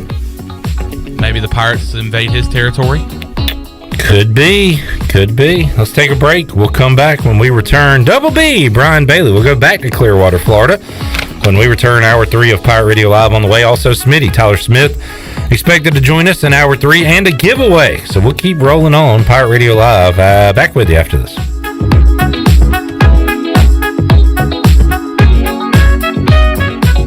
In studio with Jeff Stein from Brown & Wood. What's new, Jeff? You know, everybody's thinking we're having some inventory issues in the car business, which some of it's true. For used vehicles, Brown & Wood has a lifetime powertrain on every vehicle you buy from us, new or used. So even when you buy a used vehicle from Brown & Wood, you have lifetime powertrain. We cover the engine, transmission for as long as you own the car. Brown & Wood, your #1 dealership in Greenville and the home of the lifetime powertrain warranty. Wings Over delivers. Wings Over delivers. Wings Over delivers. If you're looking for wings to be delivered to your home, Wings Over Greenville has you covered with no third party needed. Wings Over Greenville has its own in-house delivery service. Be sure to celebrate graduation with Wings Over by ordering a large tray of wings, tenders, and waffle fries. Open till 3 a.m. on Friday and Saturday, Wings Over has everything to cure those late night munchies. Give them a call at 758-9464. Wings Over Greenville. They deliver. Be sure to check out David Price Construction for all of your commercial or custom residential renovation and building needs. Run by ECU alumni, David Price Construction specializes in commercial projects, maintenance on facilities, and large-scale residential renovations and additions. Proud to be voted the Remodeler of the Year by the Home Builders Association of Raleigh-Wake County in 2018 and Best Business Commercial Remodel Project winner for 2020. David Price Construction, the proud ECU Home Services partner. Pepper, oh no, they didn't! Papa John's just took their signature pepperoni and hand-stuffed it inside that garlic-kissed crust. Oh, now that's an epic pepperoni stuffed crust pizza like no mouth has ever seen! Hey Pirate fans, the Papa John's Epic Pepperoni Stuffed Crust One-Topping Pizza is only $13.99 and is an MVP move for game day or any day. Place your order online at papajohns.com and sign up for Papa Rewards. Papa John's, the official pizza of the ECU Pirates. Everybody wants to get fit and get in shape. You don't have to do it alone. At Kinetic, we have certified personal trainers that will work with you on your customized workout plan to help you reach the fitness goals you always wanted. Choose either to work one-on-one or with a partner, or quickly burn more calories in our high-intensity fat-burning bootcamp classes while having fun with others at the same time. No matter your fitness level, we can help you get the results you want. Sign up today at kptonline.com. At Jimmy John's, we don't make sandwiches. We make the sandwich of sandwiches. We use fresh veggies because we don't hate salads. We just feel bad for them. We make our sandwiches exactly how you want because you're the one who's eating it. And we bake bread all day, every day because stale bread isn't bread. It's croutons. Sandwich history is written by the victors. Good thing we have legible handwriting. Jimmy John's, the sandwich of sandwiches. Order pickup or delivery on the app. You've worked hard to make your business successful, and that's why it's really important to always have a bank that's in your corner when you need them. This is Chris Richards from First Bank, and our experienced team of local bankers includes Lee Watson, Ashley Capps, Bonner Latham, Josh Hooten, and Heath Nisbet. To get the business services that are right for your business, come and see one of our experienced team members at First Bank on Arlington Boulevard in Greenville. First Bank, together with our customers, we're creating a world where individuals and communities thrive. Member FDIC. Thinking about takeout tonight? Familia can make everything real easy for you with a great selection of Italian food and more. Visit FamiliaNC.com to see the full menu featuring pizzas, pastas, salads, and homemade desserts. Place your order online or call 689-6330 and Familia will have your order ready in their convenient drive-thru window for pickup. Finish up a busy day with a great dinner for yourself or your family from Familia. Familia on Fire Tower Road near Pitt Community College. This is Pirate Radio, WGHB Farmville, 1250 and 92.7 FM Greenville, WDLX Washington, 930 and 104.1 FM Washington.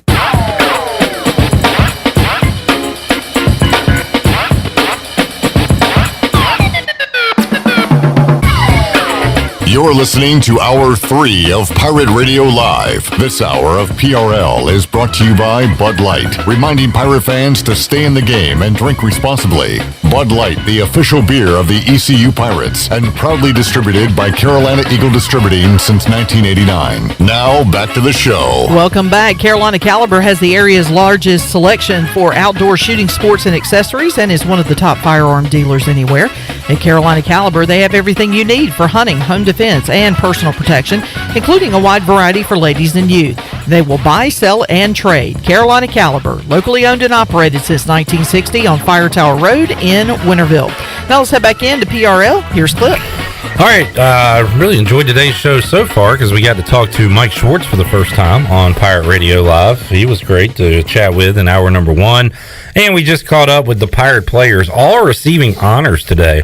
By the way, Ryder Giles was first team All-AAC, as was Zach Agno. CJ Mayhew and Bryson Worrell, second team. Bryson also the hitter of the week in the American in the final week of the regular season. So a lot of accolades for these Pirates. One really glaring omission, and that's Jacob Jenkins Coward. It almost feels like that East Carolina had too many awards and they had to let some other guys get some pub and some credit on other teams. So Jacob Jenkins Coward will win something by the time he leaves East Carolina. He's just a freshman, so I would be willing to bet on that. All right, let's head out to the Pirate Radio Live line. We'll talk more about that with Double B, Brian Bailey, who joins us in Clearwater, Florida. BB, how you doing, man? Not too bad. Really good weather out here, and enjoyed it so far. Enjoyed your show earlier today. If you missed it, Brian Bailey talked to Cliff Godwin, Dr. Gary Overton, Scott Rogers, Malcolm Gray. You can hear it coming up at 6 o'clock right here on Pirate Radio, or watch it anytime you want on YouTube and Facebook. And Bailey, most thing I got out of that show earlier today was you got Cliff Godwin to cry. He was emotional about what this team has been through this year with the early struggles and now this long winning streak. And once again, they'll be playing some postseason baseball. Yeah, I tell you what, it means a lot. You know, obviously he's a Pirate. He went to school here, played ball here. It's the whole tradition and history. And I think really, this is a program that holds one another accountable. And I think that they were all holding themselves accountable that they weren't playing good baseball to start the year. And there were a number of factors involved, but there were no excuses, I think, is what we finally came out in what he was telling the team. And if you remember, he said 2 or 3 times, I really think this team will be playing its best baseball at the end of the season. And, a lot of us thought, well, maybe they'll be playing better baseball. Maybe it will be their best baseball, but we don't know how good a baseball it's going to be. Well, it's 14 wins in a row, and they're headed to the postseason again. And really about what? 1 weekend, definitely 2 weekends short of hosting. You know what I mean? I mean, they're a few wins away from being top 16.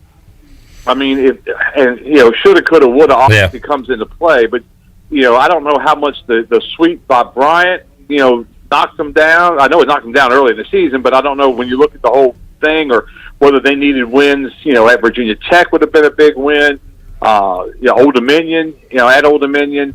I'm just coming off the top of my head now, but there were some games that could have gone either way that they didn't get. That obviously you think right now they would have gotten. Because this is a team that seems like they just go out there and they go, okay, how do we need to win this game? Oh, it's going to be a close game. Okay, we got to figure out a way to win a close game. Or there's going to be a lot of scoring. We got to score some runs. And they just go out and do it.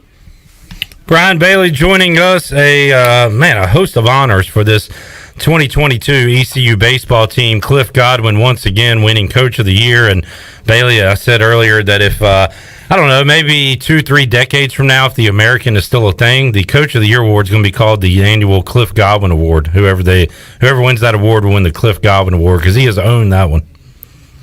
Yeah, and some years you look at a league and you can say, okay, well, this coach could win it or that coach could win it or this coach was really a surprise. But I think especially this year, I mean, there was no doubt that was going to be Cliff Godwin's award because, the Pirates were so much better than any other team in the American. And, when you look at just some of the struggles, this is a down year for the conference. And the way they played, especially those last 14 games, I mean, he did a great job, getting this team. And that's what coaches, great coaches are able to do that.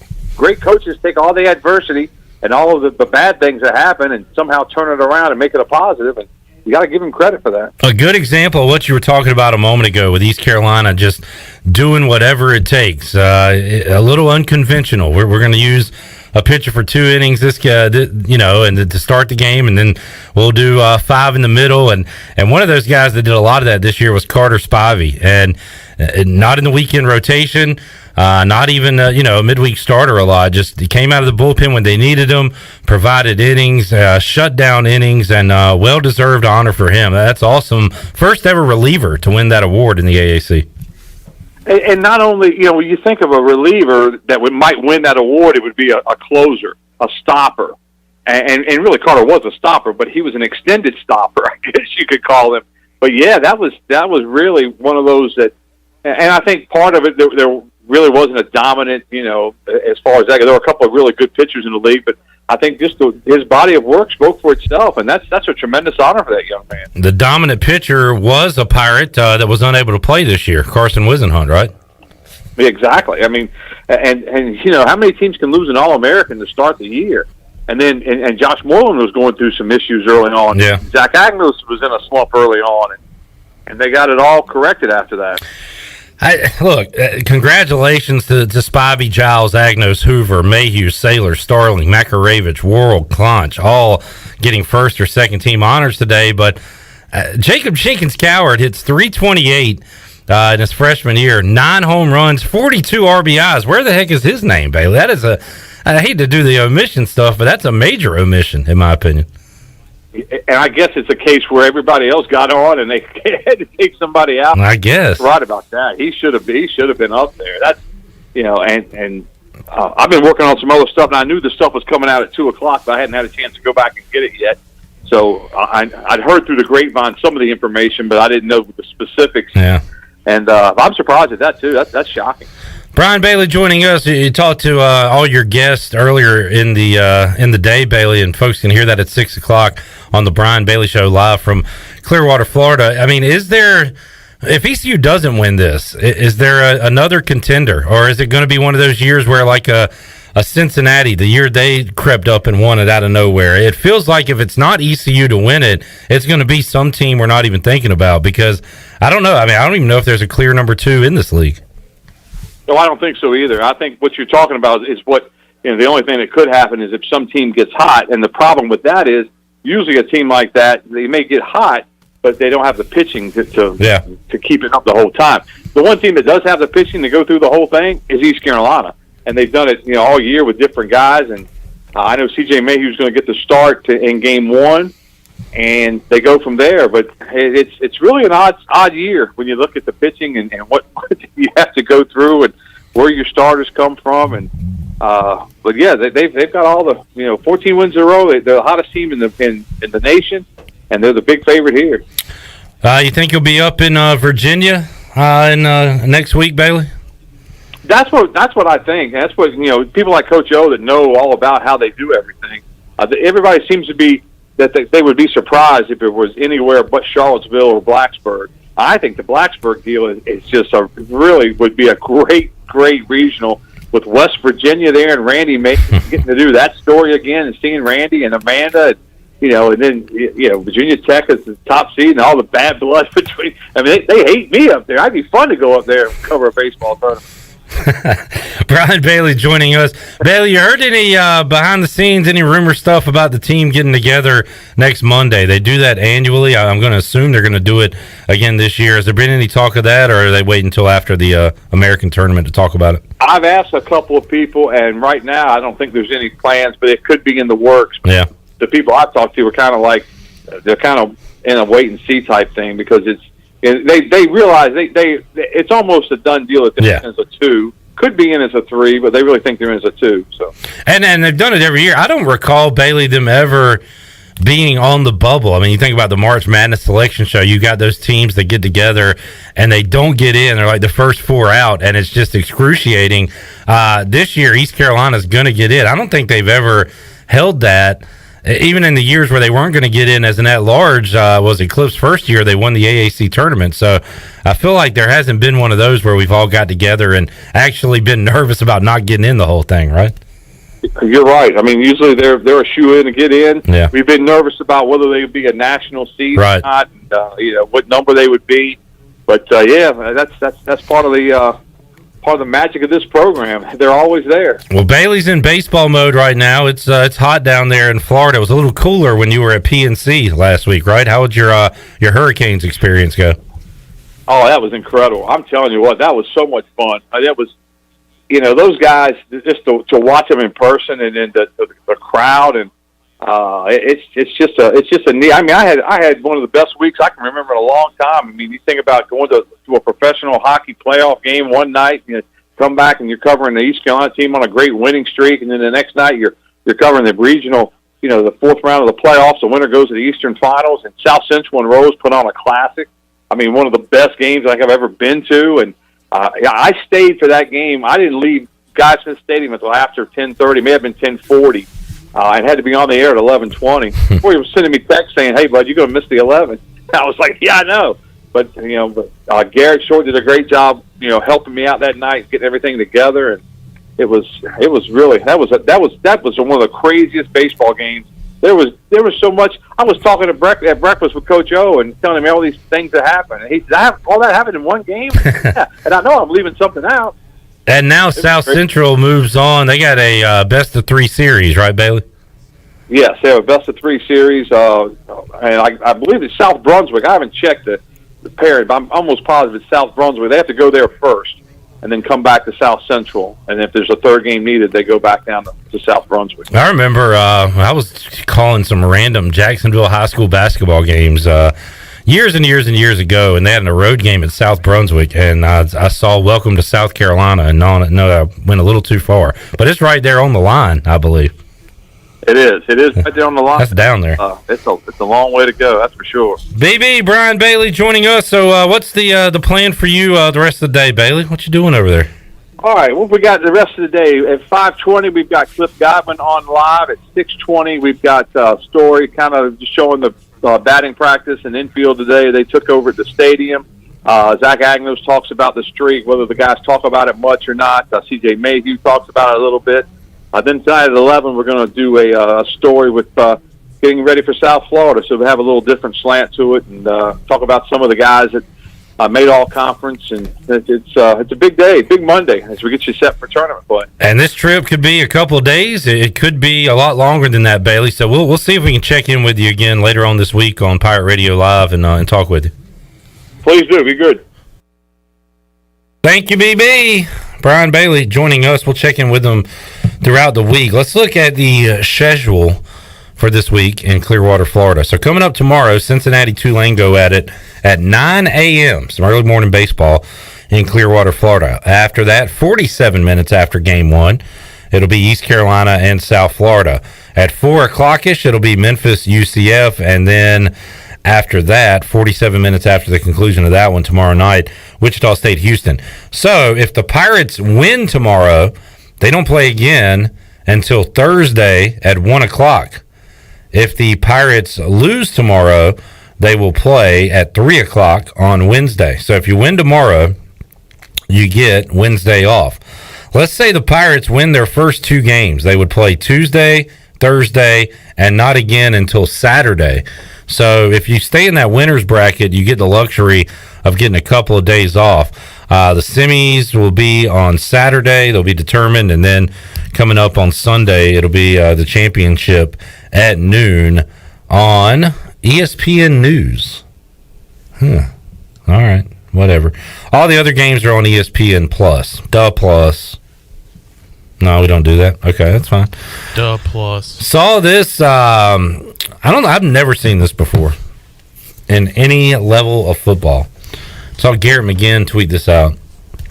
So they showed a stat to consider from the stat to consider. That's pretty good. Houston, New Jersey game over the weekend, and New Jersey held the ball.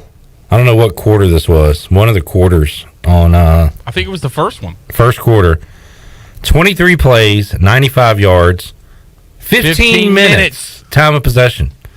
Which Good means gracious. Houston had 0 plays, 0 yards, 0 minutes, 0 seconds. It's hard time to put possession. up points when you don't have the football for a whole quarter. Garrett First quarter. Garrett McGinn said, "That was cool, but let's not do that again. Sincerely, your offensive line." I bet he was tired. Sucking some wind. Good Lord. We always say the defense is tired in those situations. We never really think about the offense. Like, that defense has been on the field a lot, and so is the offense. Yeah. I mean, is the defense working harder? Maybe. But and like those wide receivers, if they go out for a route, they might tap their helmet. Oh, hey, yeah. Come give me a couple plays. The offensive line is out there every single play. just rolling. And I got to imagine they're doing quite a bit of running.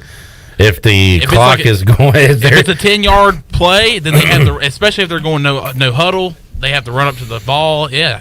15 minutes. Tony Dunn said this is some Mike Davis stuff. That time that he just ran and ran and ran in the fourth quarter against East Carolina when they played at South Carolina. So that is a stat that I've never seen and don't know if I'll ever see again. 15 minutes time of possession for one football team. Also saw, for those of you who like spring football, USFL's in year one. Assuming they're going to try to keep this thing rolling in the next year. The XFL is coming in 2023, and they will be announcing cities and teams on June the 1st. Will they play in their cities? That's the question. That is a great question, because right now, which, by the way, that was an old Skip Holtz line. That is a great question. We used to have that for a return. Skip Holtz undefeated with the Birmingham Stallions, 6-0. They have played every game in Birmingham. Then again, every team has played every game in Birmingham. So I don't know if they have a home field advantage, if they have enough fans to have an advantage. But the games that I've watched, there is nobody there. Yeah, I got to assume that the XFL will be playing in their own cities. And I don't know if anybody's going to show up at the games, but it will be nice to, whether it be a Charlotte team or a Raleigh team, and you could at least have an allegiance to your team because you get to see them playing in your city instead of just your team, your city. They got your name on their jersey, and they're playing every game in Alabama. It's kind of weird. All right, anyway, there's that. Shirley, you want to open up the booty bag here on a Monday? Yeah. All right, well, do it to it. Booty, booty, booty, booty, booty everywhere. Booty, booty, booty, booty, booty everywhere. Yeah. All right, 317-1250. We're going to get the week started off right by giving away this. A $15 gift card to Wings Over Greenville. All right.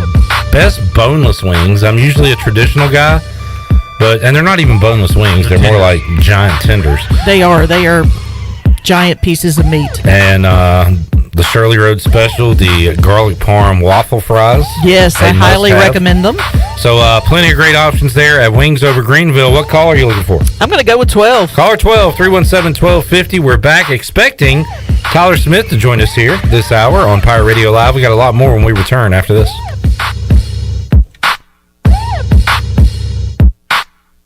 Hey Pirate Nation, Lindsay Gray here with Carolina Caliber. In 1960, my granddaddy started his firearm business right here in Eastern NC. Still family owned and operated, we have the area's largest selection for outdoor shooting sports and accessories and are one of the nation's top firearm dealers. At Carolina Caliber, we have everything you need from hunting, home defense, and personal protection, including a wide variety for ladies and youth. We buy, sell, and trade. It's a time-honored tradition. Visit us at Carolina Caliber on Fire Tower Road in Winterville.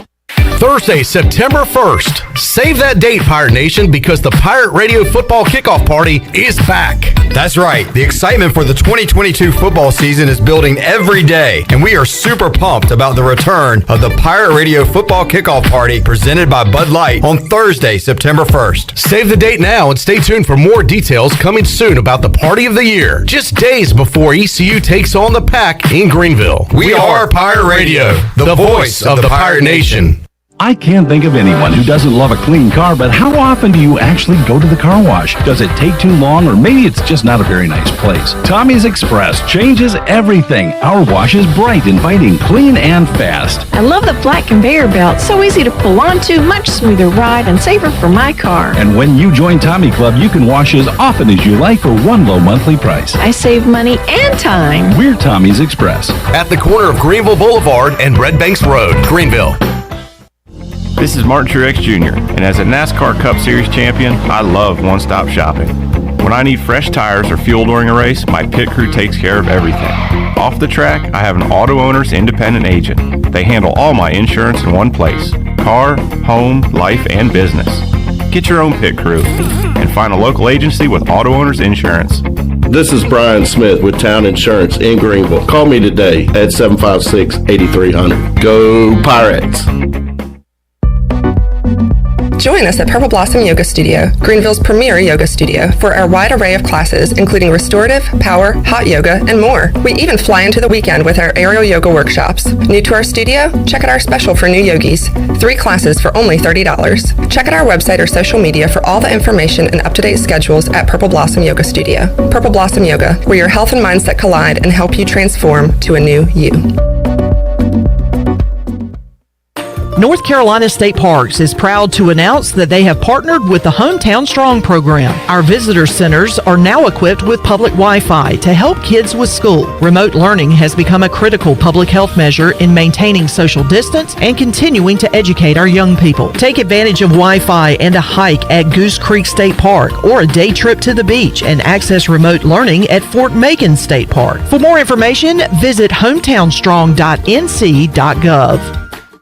While you're sleeping, our whole hogs are slow cooking over wood to create that bite that Eastern North Carolina is known for. I'm Sam Jones, and for more than 3 generations, my folks have been the torchbearers for what whole hog barbecue is supposed to be. At Sam Jones, you'll find plenty of smoke, but no mirrors. Everything, and I mean everything, is made fresh daily, including our sides, sweets, and sauces. Come on over and see us at Sam Jones Barbecue, and I bet you'll be able to taste our passion in just one bite. Sam Jones Barbecue, Fire Tower Road.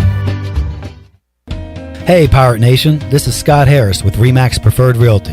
I've been in Greenville over 25 years. I'm a proud graduate of ECU.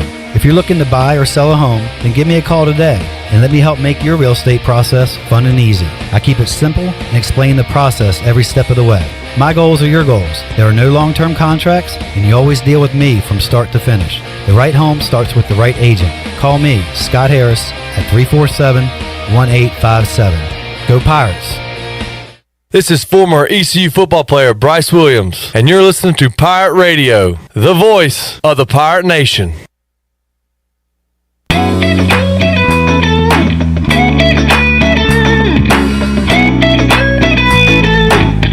You're listening to Hour 3 of Pirate Radio Live. This hour of PRL is brought to you by Bud Light, reminding Pirate fans to stay in the game and drink responsibly. Bud Light, the official beer of the ECU Pirates, and proudly distributed by Carolina Eagle Distributing since 1989. Now, back to the show. Welcome back. Orthopedics East and Sports Medicine has been caring for Pirate Nation and the student athletes at East Carolina University for more than 35 years and are the official team physicians for ECU.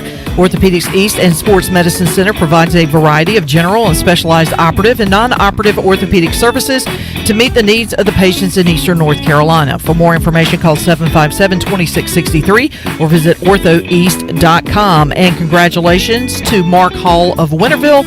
Walked away with a $15 gift card to Wings Over Greenville. If you're looking for wings to be delivered to your home, Wings Over Greenville has it covered with no third party needed. They have their own in-house delivery service. And if you want to celebrate with graduation or other events going on this summer, you can order a large tray of wings, tenders, and waffle fries.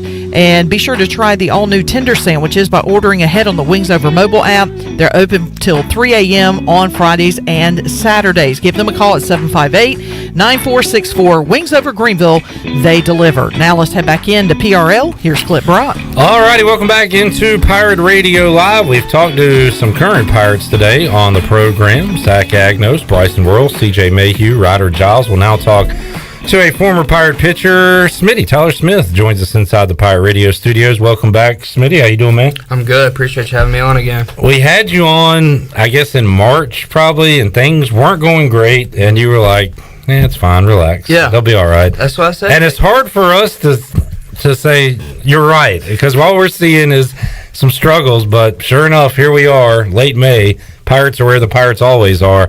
How about 38-18, Tyler? 20-4 in conference play.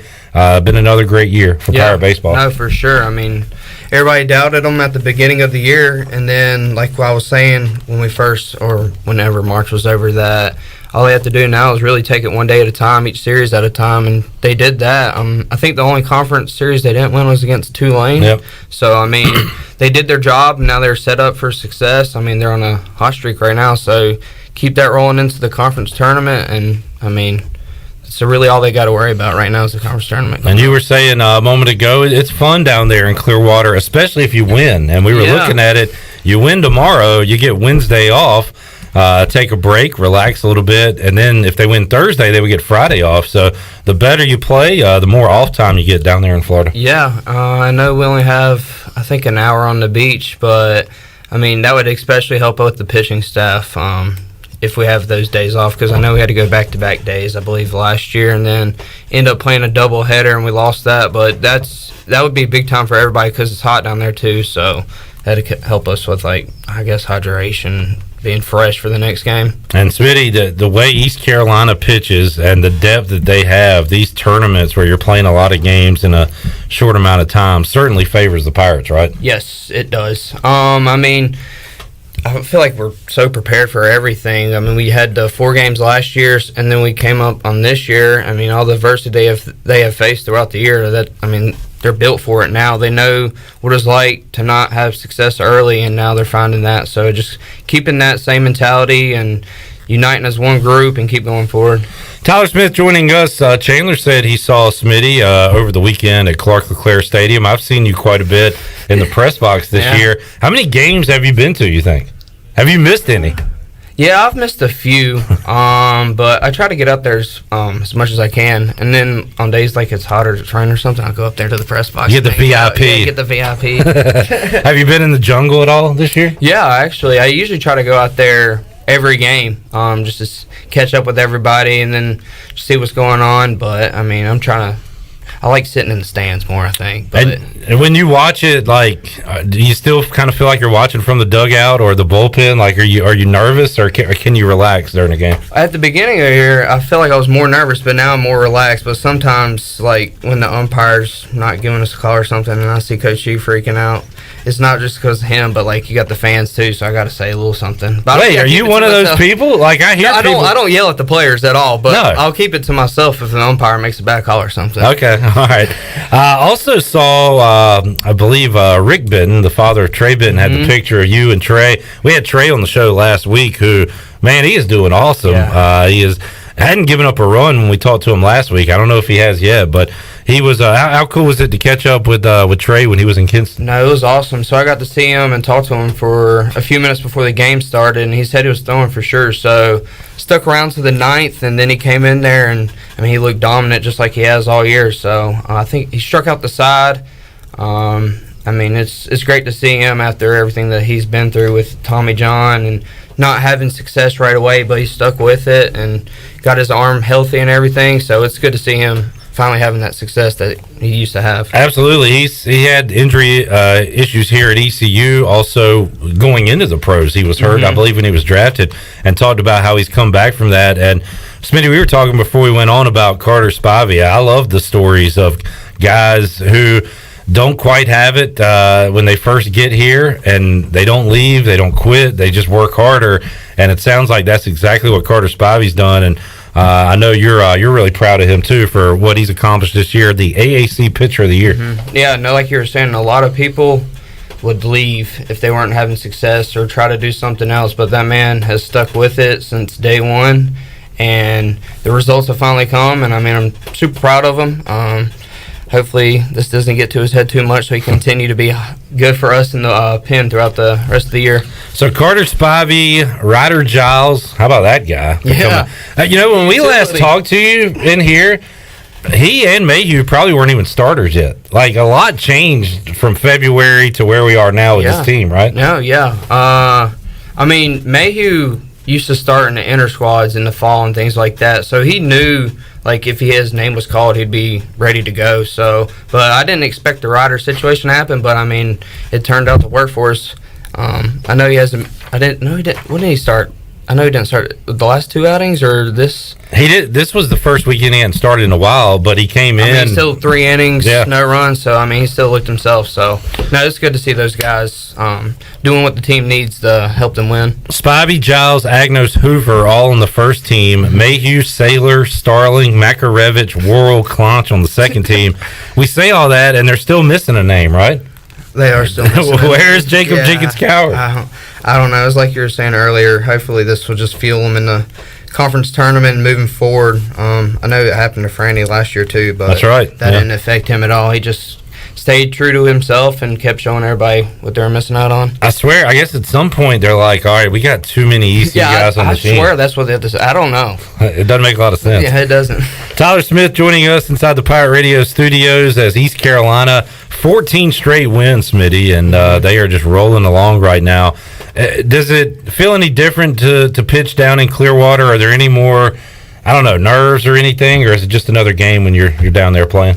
To be honest, it's really just another game. I mean, it's a lot warmer down there, so you have to prepare your body more, I would say, this week than you have in the past, just staying hydrated and things. But other than that, it's just taking it day by day and doing your preparation to get ready for the game. Yeah, and we'll see C.J. Mayhew get the ball coming up. Is that who's starting? Yeah, he's starting tomorrow. Sweet. So, and What he... time they play? They play. I'm glad you asked. First game is at 9 a.m. They will play 47 minutes after that game. Oh, so there's a second game? Yeah, Okay. second game. So probably in the 1 o'clock hour. Okay. If it's a quick first game, maybe in the 12 o'clock hour, but we know how these games can go. They can drag out now down in the conference tournament and stuff. How about, have you ever been in a game in all your levels of baseball, Smitty, like the one we had, what was it, at Memphis, where both teams had a no-hitter in the ninth inning? No. And I was extremely upset they didn't stream it either. Oh, that's right. That was one of the few. I was keeping up with it on Twitter and everything, and of course, you got that guy going to the 8th with a no-hitter and Mayhew going to the 8th, and then sure enough, Mayhew's in the 9th with a no-hitter, but I'm glad they pulled out the win, but hate to see him do all that and not get the win at all. I think Cliff said it took 2 hours to play 9 innings and then 2 hours to play the next 4. That's what Malcolm was telling me. It's like it flew by in the first 9 innings, and then after that, it took forever. Pirates came out. That's part of their winning streak they're on right now. 14 in a row, 38 and 18. Can you stick around another segment? Yeah. All right, let's take a break. We'll come back more with Tyler Smith. We'll talk about what's next for this team as far as postseason baseball goes, the regionals, and we'll talk more with Tyler Smith when we return after this.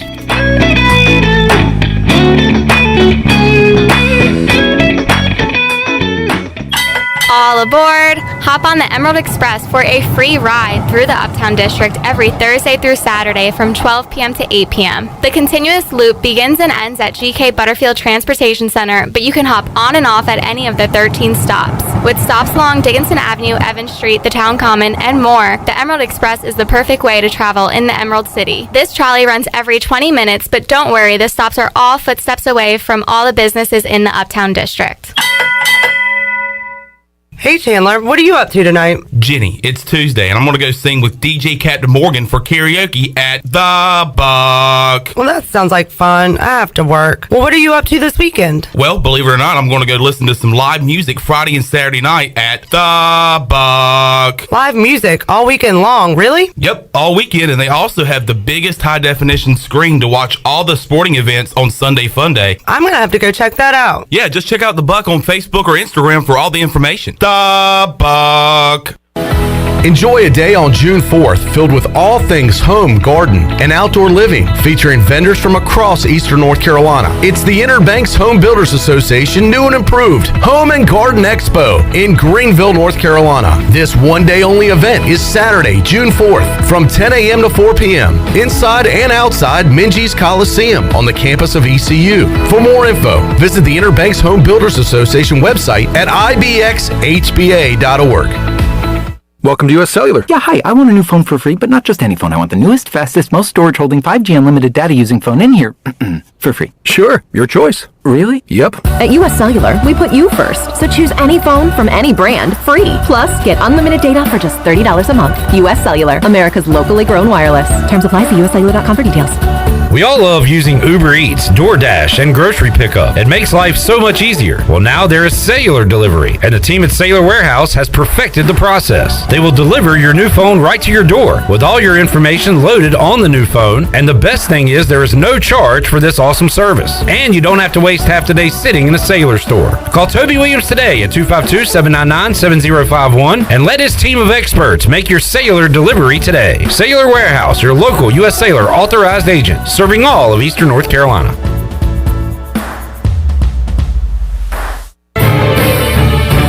For the latest from the world of golf, Tune in every Saturday morning from 8 to 10 for the Golf Shop Radio Show. Hosts Mark Greenhelds and Matt Blanchard talk golf from tee to green and everything in between. If you like golf, you're gonna love Golf Shop Radio. Before you tee up, drop on in. Welcome to the Golf Shop. You've worked hard to make your business successful, and that's why it's really important to always have a bank in your corner when you need them. This is former ECU baseball player Ashley Capps from First Bank, and our experienced team of local bankers includes Lee Watson, Bonner Latham, Chris Richards, Josh Hooten, and Heath Nisbet. To get the business services that are right for your business today, come and see someone on our team at First Bank on Arlington Boulevard here in Greenville. First Bank, together with our customers, we're creating a world where individuals and communities thrive. Member FDIC, Equal Housing Lender. For dine-in or to-go, Familia is your favorite place for great Italian food and more. Familia has just launched a new menu featuring new pizzas like the Sweet and Spicy and the Southwest Chicken. Every Sunday, you can feed the whole family with a buy one, get the second pizza half-price special all day. If you need to unwind after work during the week, stop by Wednesday for half-price wine, and Thursdays, all drafts are only $2. Familia on Fire Tower Road near Pitt Community College. Pirate Radio. The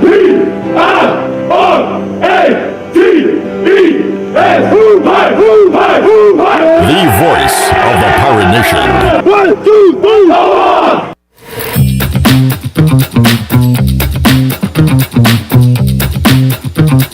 You're listening to Hour 3 of Pirate Radio Live. This hour of PRL is brought to you by Bud Light, reminding pirate fans to stay in the game and drink responsibly.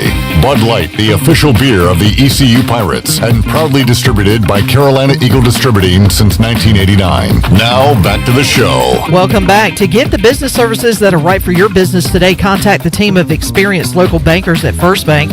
The team includes bankers you can trust like Ashley Capps, Lee Watson, Bonner Latham, Chris Richards, Josh Hooten, and Heath Nisbet. First Bank, together with their customers, they're creating a world where individuals and communities thrive. First Bank on Arlington Boulevard in Greenville. Now let's head back into PRL. Here's Clip Rock. Back with you on Pirate Radio Live. We can continue this conversation, Smitty. How long does it take for a guy to get called up in minor league baseball? Why is Burley still where he is? Because he is the Babe Ruth of minor league baseball. He got to the AAA quick, and then it's like stalled. Yeah. And, you know, it's tough to make the big league roster. He went on a tear, too, again. So. And you brought up, of course, Trey. We talked about him earlier, but Gavin has been throwing great. Mm-hmm. So, I don't know. I guess it is a bit – and it's still kind of early on this season. But, yeah, you would expect Gavin, Trey. We got a lot of guys right now that are playing great. Washer. Yeah, he's killing it. Yeah, he is. And by the way, that is not me at those games. Yeah, who keeps tweeting that out? That is funny. So, Jake's girlfriend used to be an intern here at Pirate Radio. Okay. Lovely lady named Macon. We love her. She's awesome. So she watches all of Jake's games and saw that dude behind the plate. And the first one she sent to Chandler and said, "Tell me this doesn't look like Clip." And that one looked exactly like me. Did you think it did? Yeah. I mean, I was like, I was scared. When I first glanced at it, I was like, oh my gosh, what is he? I thought he's announcing the game today. He's over here. So it's Saturday. He's in Wisconsin watching a minor league game. Saturday, Macon hits me up directly and says, this is crazy. And he's wearing, like, I love to wear, like, hoodies and stuff. My man, my doppelganger's out there. Have you ever ran into one of your doppelgangers anywhere? No. It's kind of scary stuff. Yeah, I haven't. Hey, while Smitty's here, I'm going to ask him all the old questions we ask the players all year. We've been asking. Those are funny. We've been asking some those weird ones, and I would love to hear your answers. Yeah. So, like, where are you from originally? Pilot Mountain, North Carolina. Okay. Is a banana sandwich made with mayo or peanut butter? Peanut butter. Okay. But I'm allergic to peanut butter, so I don't eat that. All right, but you're not a mayo fan? No, I'm not a mayo fan either. Allergic to peanut butter. Yeah. Was that tough to go through as a kid, or? Well, I mean, I just is that peanuts total? Peanuts, yeah. Total. Oh man. So. Well, watch out. A lot of allergies, yeah. During the 7th inning when they throw out the Hampton Farms peanuts, Tyler's diving out of the way. They're just like giving a little sign not to throw it towards my direction. Let's see. Let's throw out some other ones here. I love this one from Mike P. If you had to choose only one dipping sauce to use the rest of your life, what would it be? So you only have one condiment, basically, the rest of your life. I would say either Chick-fil-A sauce, sup sauce, or probably ranch. Okay.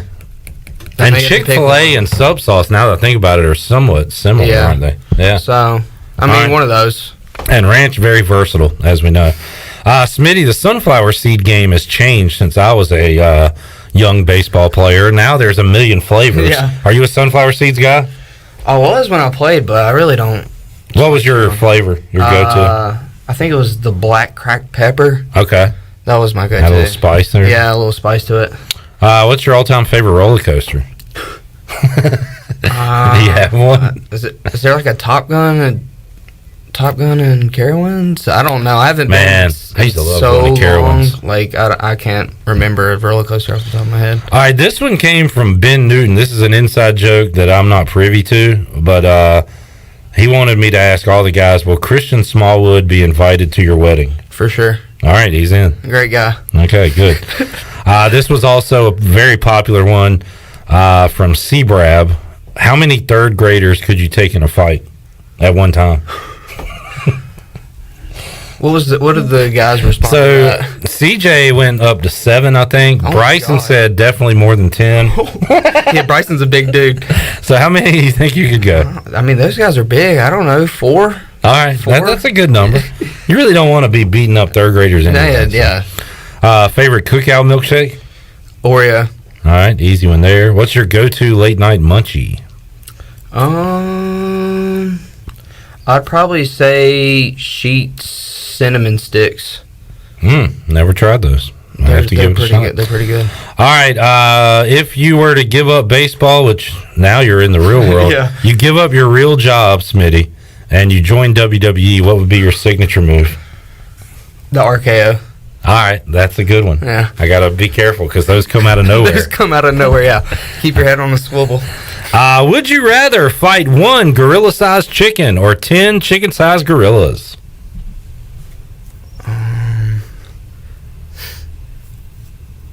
What did they respond? All right, so the popular answer was the 1 gorilla-sized. No, it was the 10 chicken-sized gorillas because everybody was a little nervous about that giant beak and the feet, talons, whatever. Yeah.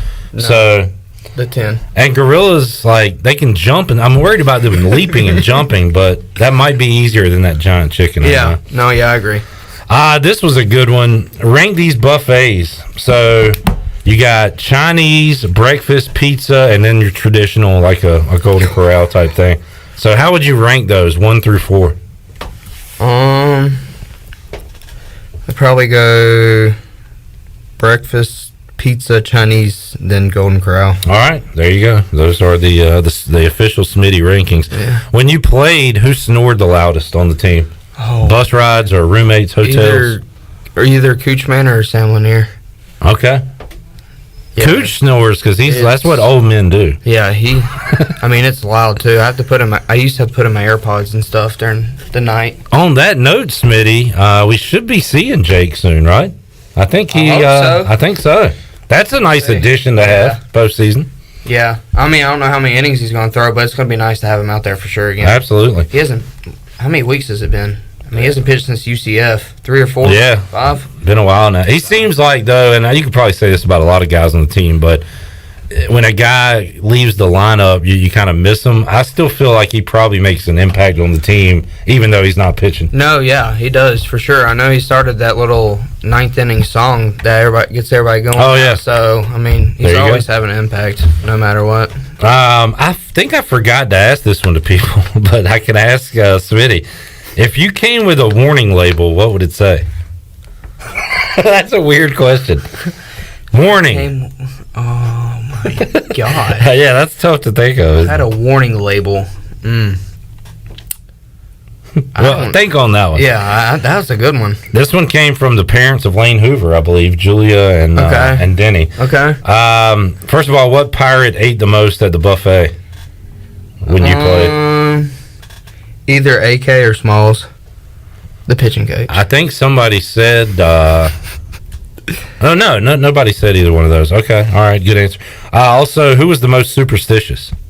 And that could include yourself if you were. I know Norby had his stuff that he would do. He was a popular answer.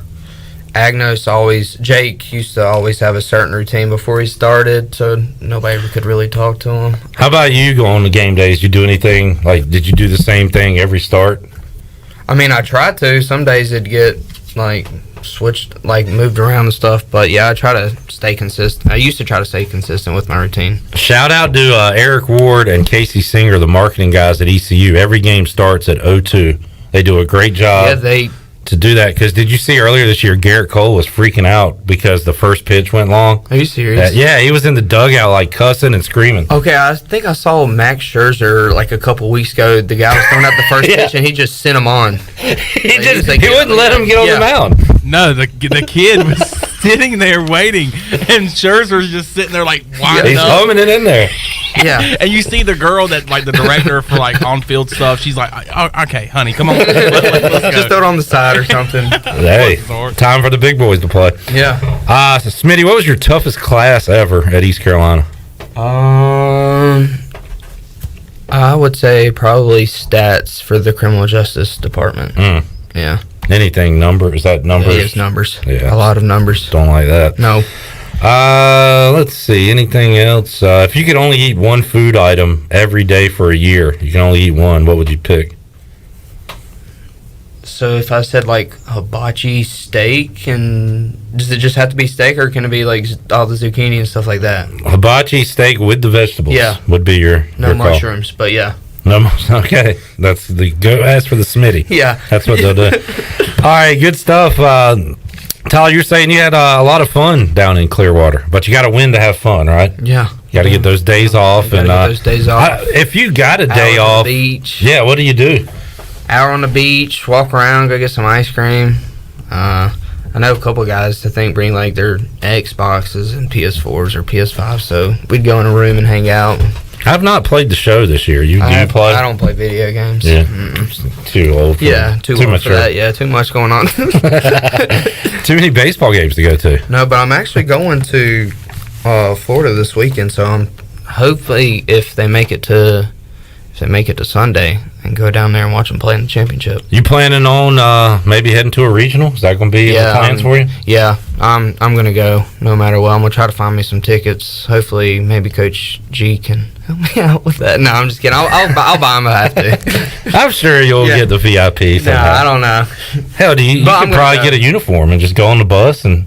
I mean, that would be something else. Hypothetical for you, Chandler. Would you rather East Carolina win out, be the 16th seed, and host another regional in Greenville and be paired up with Tennessee in a super, or be the number 2 seed in Blacksburg or Charlottesville? What would you rather pick? As much as I love that atmosphere at Clark LeClaire in a regional, and we've said this before, it seems like the Pirates, when they exit early maybe in the conference tournament, they do better in the postseason. I would like to go back to Virginia Tech, where we've been already this year, and try to do something on the road. Is that all because you want to avoid Tennessee in a super? Probably.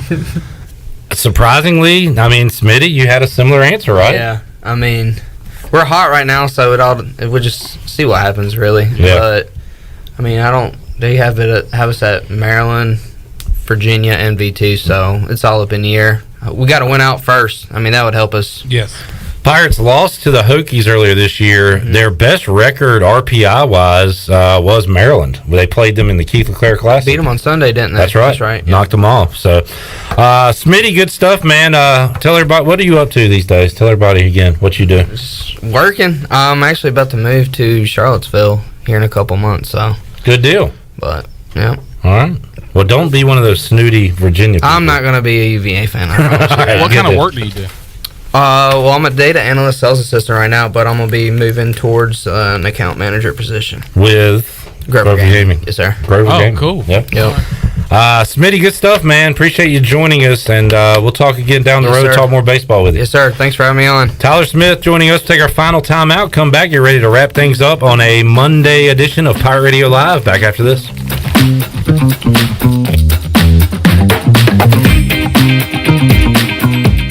Hey, Troy D here with my good friend Kelvin Rawls from Pest Tech. Kelvin, I just want to thank you and Chris and all the great folks at Pest Tech for such awesome service. You totally eliminated the mosquitoes in my backyard, plus the fire ant problem I was having in the yard. Hey, you're certainly welcome, Troy. I have heard the same thing from all of our customers through the year of COVID. With everyone being home, they want to enjoy the outside and being mosquito, fire ant, and pest free. Enjoy all your property from the kitchen to the curb. Visit pesttechofgreenville.com today for complete service.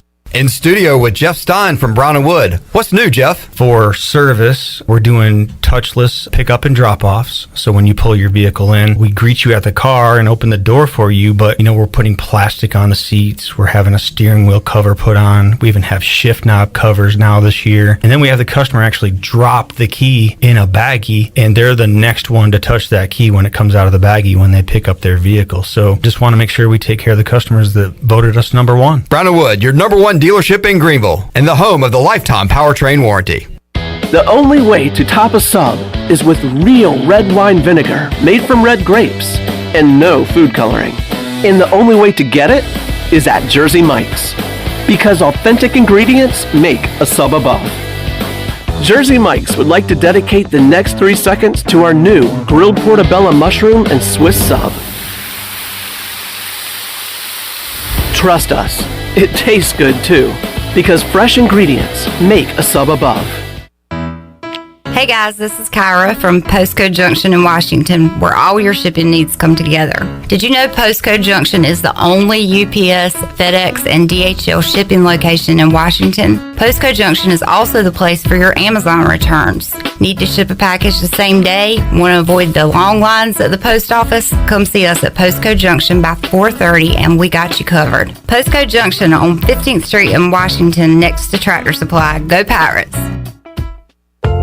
We have some exciting news at Angel Oak Home Loans. This is Talbot Green, and I would like to introduce you to the newest member of our team, Braxton Green. I've known Braxton his entire life because he's my nephew. He is also a recent ECU graduate and has lived in Eastern North Carolina his entire life. This is Braxton Green, and I'm looking forward to working with you with your next home loan or refinance. Give us a call at Angel Oak Home Loans today at 751-2060. NMLS 1719250, Equal Housing Lender. Before anyone walks into your business, the outside is what they see. Make sure your first impression is a good impression with the right curb appeal. Hi, this is Daniel Andrews from Dan Andrews Lawn Service. We specialize in making your business look great. Let us handle all your professional landscaping needs. We do it all so you don't ever have to worry. Residential services are also available. Call us today at 717-8006 and we'll come out and give you a free quote. Taking care of your landscaping needs is all we do, and we've been doing it for over 20 years. You can trust our reliable team at Dan Andrews Lawn Service, covering all of Eastern North Carolina. Hi, I'm Annalie Newhoff. And I'm Rob Campbell. And we are with CopyPro. We have been locally owned and operated here in Eastern North Carolina for almost 50 years. CopyPro is the leader in office technology. Does your business struggle with keeping printing costs low or producing professional documents? Here at CopyPro, total customer satisfaction is our number one priority. We have a variety of solutions to help reduce your printing expenses and make your business more productive. Call us today at 1-800-682-6558 or online at copypro.net. CopyPro, we are the professional office systems people. Hey Pirate fans, this is Cliff Godwin. Summer is upon us, and I want to invite you to attend our CG23 Youth Camp here at East Carolina University. We will offer 3 sessions of camp. All camps will be held at Clark LeClaire Stadium, and campers will get baseball instruction from the ECU baseball staff and players. Campers will play games each day, and each camp ends with our famous Pirate Slip and Slide. Full day and half day sessions offered. For more information, visit cliffgodwinbaseballcamp.com. See you there, and go Pirates! This is Coach Steve Shankweiler, offensive line coach for East Carolina University football, and you're listening to Pirate Radio, the voice of the Pirate Nation. You're listening to Hour 3 of Pirate Radio Live. This hour of PRL is brought to you by Bud Light, reminding Pirate fans to stay in the game and drink responsibly. Bud Light, the official beer of the ECU Pirates, and proudly distributed by Carolina Eagle Distributing since 1989. Now, back to the show. Welcome back. Taking a look at your stock market. The Dow was up 618 points and closed the day at 31,880. The NASDAQ was ahead 180 at 11,535, and the S&P was up 72 points and finished the day at 3,973. That's your Wells Fargo Advisors financial report. For a personal look into investing, call Wells Fargo Advisors today at 756-6900 in Greenville. Wells Fargo Advisors LLC, member SIPC. Now let's head back in to Pirate Radio Live. Here is your host, Clip Rock. Wrapping it up on a Monday, thanks to Ryder Giles, CJ Mayhew, Bryson Worrell, Zach Agnos for joining us inside the Delcor Players Lounge. Live from Clearwater, Florida. Pirates will get underway in the AAC tournament coming up on Tuesday around 1-ish. We'll have updates for you during our show tomorrow on what's going on at the AAC baseball tournament. Awesome to meet and catch up with Mike Schwarts, head basketball coach of East Carolina. If you missed it, you can check that out from hour number 1.